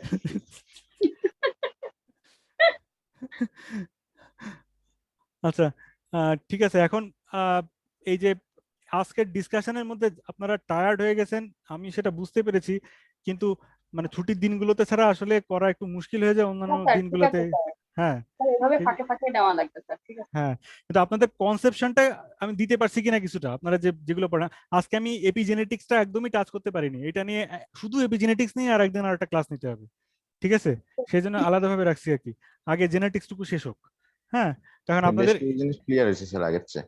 আচ্ছা, আগের আপনার দু একটা জিনিস মানে একটু ফিডব্যাক দিলে সুবিধা হয়, যে হচ্ছে আমি বুঝতে পারি যে আপনাদের আগে মানে ক্লাসের লাভটা কি, যদি ক্লাস শুরুর আগেও আপনার আপনার কনসেপশন যা থাকে, ক্লাস শেষেও যদি একই কনসেপশন থাকে, তাহলে ক্লাসের ফলাফল শূন্য। কিন্তু আপনারা যদি বলেন তাহলে আমি বুঝতে পারি যে কোন কোন জায়গাগুলো আপনাদের বেশি হেল্প হয়েছে। ঠিক আছে, জি স্যার। আপনারা অনলাইন ফিডব্যাকও দিয়েন, কিন্তু একই সাথে আমাকে এখনো একটু যদি বলেন 2-1 মিনিট, তাহলে আমি একটু আর দেরি না করে শেষ করে দিব। অনেকেই ভয় বলছেন না, কারণ অলরেডি দেরি হয়ে গেছে, বাকি স্টুডেন্ট যারা আছে তারা খেপবে যে কথা বলবে তার উপরে। সুতরাং বেশি বলার দরকার নেই, অল্প কথা একটু কাইন্ডলি বলে দেন, আমি ক্লোজ করে দিব। ঠিক আছে, হ্যাঁ স্যার রেপ্লিকেশনের যে স্টেপ গুলো আছে এগুলো স্যার আগের চেয়ে একটু ক্লিয়ার হয়েছে। আর যে স্যার প্রাইমার যেগুলো, যে মানে 5 to 3 এন্ড বা 3 to 5 এন্ড, মানে এই জিনিসগুলো কত চিন্তা করি আমরা, ভাবতে কি এগুলো হচ্ছে গড়পড়তা সরে আর মতো এরকমই হবে। আচ্ছা, ও ভালো কথা। এই ডিএনএ যে শুধু এটিসিজি হয় তা কিন্তু না, ডিএনএ এর এটিসিজি ছাড়াও অন্যান্য আর কি নিউক্লিওটাইড আছে, ন্যাচারালি পাওয়া যায়, এরকম আছে। যেমন ধরেন জেড আছে, আবার আর্টিফিশিয়ালি তৈরি করা আছে এক্স ওয়াই। ঠিক আছে, এগুলোও আছে। এটা কিন্তু এটা ইন্টারেস্টিং ব্যাপার, যদি আপনাদের পরীক্ষায় আসবে না, কিন্তু ইন্টারেস্টিং হিসেবে জাস্ট জানায় রাখলাম, বুঝতে পারছেন? সেগুলোর বায়োকেমিস্ট্রি আবার অন্যরকম। এটা ইন্ডিকেট করে যে আমরা এখন যে সিস্টেমটা ব্যবহার করছি সারা পৃথিবীর প্রায় সব জীব না, কোনো কোনো জীব আবার একটু অদ্ভুত ধরনের নিউক্লিওটাইড ইউজ করে, তাদের মানে ডিএনএ আর কি রেপ্লিকেশন, তারপরে ট্রান্সক্রিপশন, ট্রান্সলোকেশন, কোডন, এগুলোর হিসেব নিকাশ আলাদা অল্প কিছু জীবের। এটা ইন্ডিকেট কি ইন্ডিকেট করে বলেন তো কেউ একজন? এটা স্যার ইভলিউশন, তারা মানে একসময় ওইটাও প্রিভ্যালেন্ট হয়তো ছিল, এখন তাদের হ্যাঁ সংখ্যা কমে গেছে, কমে এটা গেছে। ইন্ডিকেট করে। ঠিক আছে, আচ্ছা তারপরে ডারউইনিয়ান সিস্টেম বলা হয়েছিল, যেটা হচ্ছে গিয়ে এমন কোন সিস্টেম যেখানে ভেরিয়েশন থাকবে আর ওই ভেরিয়েশন গুলোর মধ্যে কোনোটা বংশবৃদ্ধি বেশি বেশি করতে পারবে, তাহলেই সিলেকশন হবে, সেটাকে ডারউইনিয়ান ইভলিউশন বলে। এখন এটা বায়োলজিক্যাল সিস্টেম ছাড়া অন্য কোনো সিস্টেমের ক্ষেত্রে কি আমরা দেখি? খুব কমনলি দেখি। চট করে কেউ একজন বলেন তো কি? Chemical system. হ্যাঁ, কেমিক্যাল সিস্টেম। কেমিক্যাল সিস্টেমের বাইরে, এসব ফিজিক্স কেমিস্ট্রির বাইরে। আচ্ছা বলি, সেটা হচ্ছে কি ভাষা, ল্যাঙ্গুয়েজ। ল্যাঙ্গুয়েজ। হ্যাঁ, ল্যাঙ্গুয়েজ রেপ্লিকেশন কিভাবে হয়? আমরা আমাদের বাচ্চাকে ভাষা শেখাচ্ছি, ল্যাঙ্গুয়েজ রেপ্লিকেট হয়ে গেল আমার ব্রেন থেকে তার ব্রেনে, ঠিক আছে? তারপরে গ্রো করলো, কারণ অন্য বিভিন্ন ভাষা থেকে বা নতুন নতুন শব্দ, সাহিত্যিকরা হচ্ছে গ্রোথ ঘটায়, ঠিক আছে? সাধারণ মানুষের মুখে মুখেও গ্রোথ হয়। হ্যাঁ, তারপরে মিউটেশন হয়, ভাষা চেঞ্জ হয়, একটা ভাষা চেঞ্জ হইতে হইতে আর একটা ভাষা হয়ে যায়। বিভিন্ন ভাষার কমন আদি পূর্বসূরি, আদি পূর্বপুরুষ পাওয়া যায়, ইন্দো ইউরোপিয়ান ভাষা বংশ যেরকম, জি স্যার। ঠিক আছে? সুতরাং ডারউইনিয়ান সিস্টেম কিন্তু শুধু বায়োলজির ক্ষেত্রে না, অনেক ক্ষেত্রে প্রযোজ্য। তার একটা কমন এক্সাম্পল হচ্ছে গিয়ে আর কি ল্যাঙ্গুয়েজ, ঠিক আছে? তাহলে এ পর্যন্তই থাক, একটা বেজে গেছে। আমি কথা দিয়েছিলাম একটার সময় ক্লোজ করে দেবো, এখন জাস্ট 1টা বাজে আমার ঘড়িতে। Thank you very much. আমি পরবর্তী দিনে আর কাইন্ডলি ফিডব্যাকটা দিন। আমি আজকের দিনের ফিডব্যাকটাও হচ্ছে একটা আলাদা গুগল ফর্মে দিব, আগের দিনেরটাও আছে, দুইটাতেই ফিডব্যাক দিন, যেটা ফিডব্যাক ওইটার মতো করে দিন, ঠিক আছে? তাহলে আমি কিছুটা বুঝতে পারি যে কিভাবে কি করা লাগবে আমার। আচ্ছা, থ্যাংক ইউ। আর ফিডব্যাকে কোনো নাম, হ্যাঁ ফিডব্যাকে কোনো নাম উল্লেখ করা লাগে না, আমি জানতেও পারবো না কে কি লিখছেন, সুতরাং অনেস্টলি দেন, সমস্যা নাই। আচ্ছা।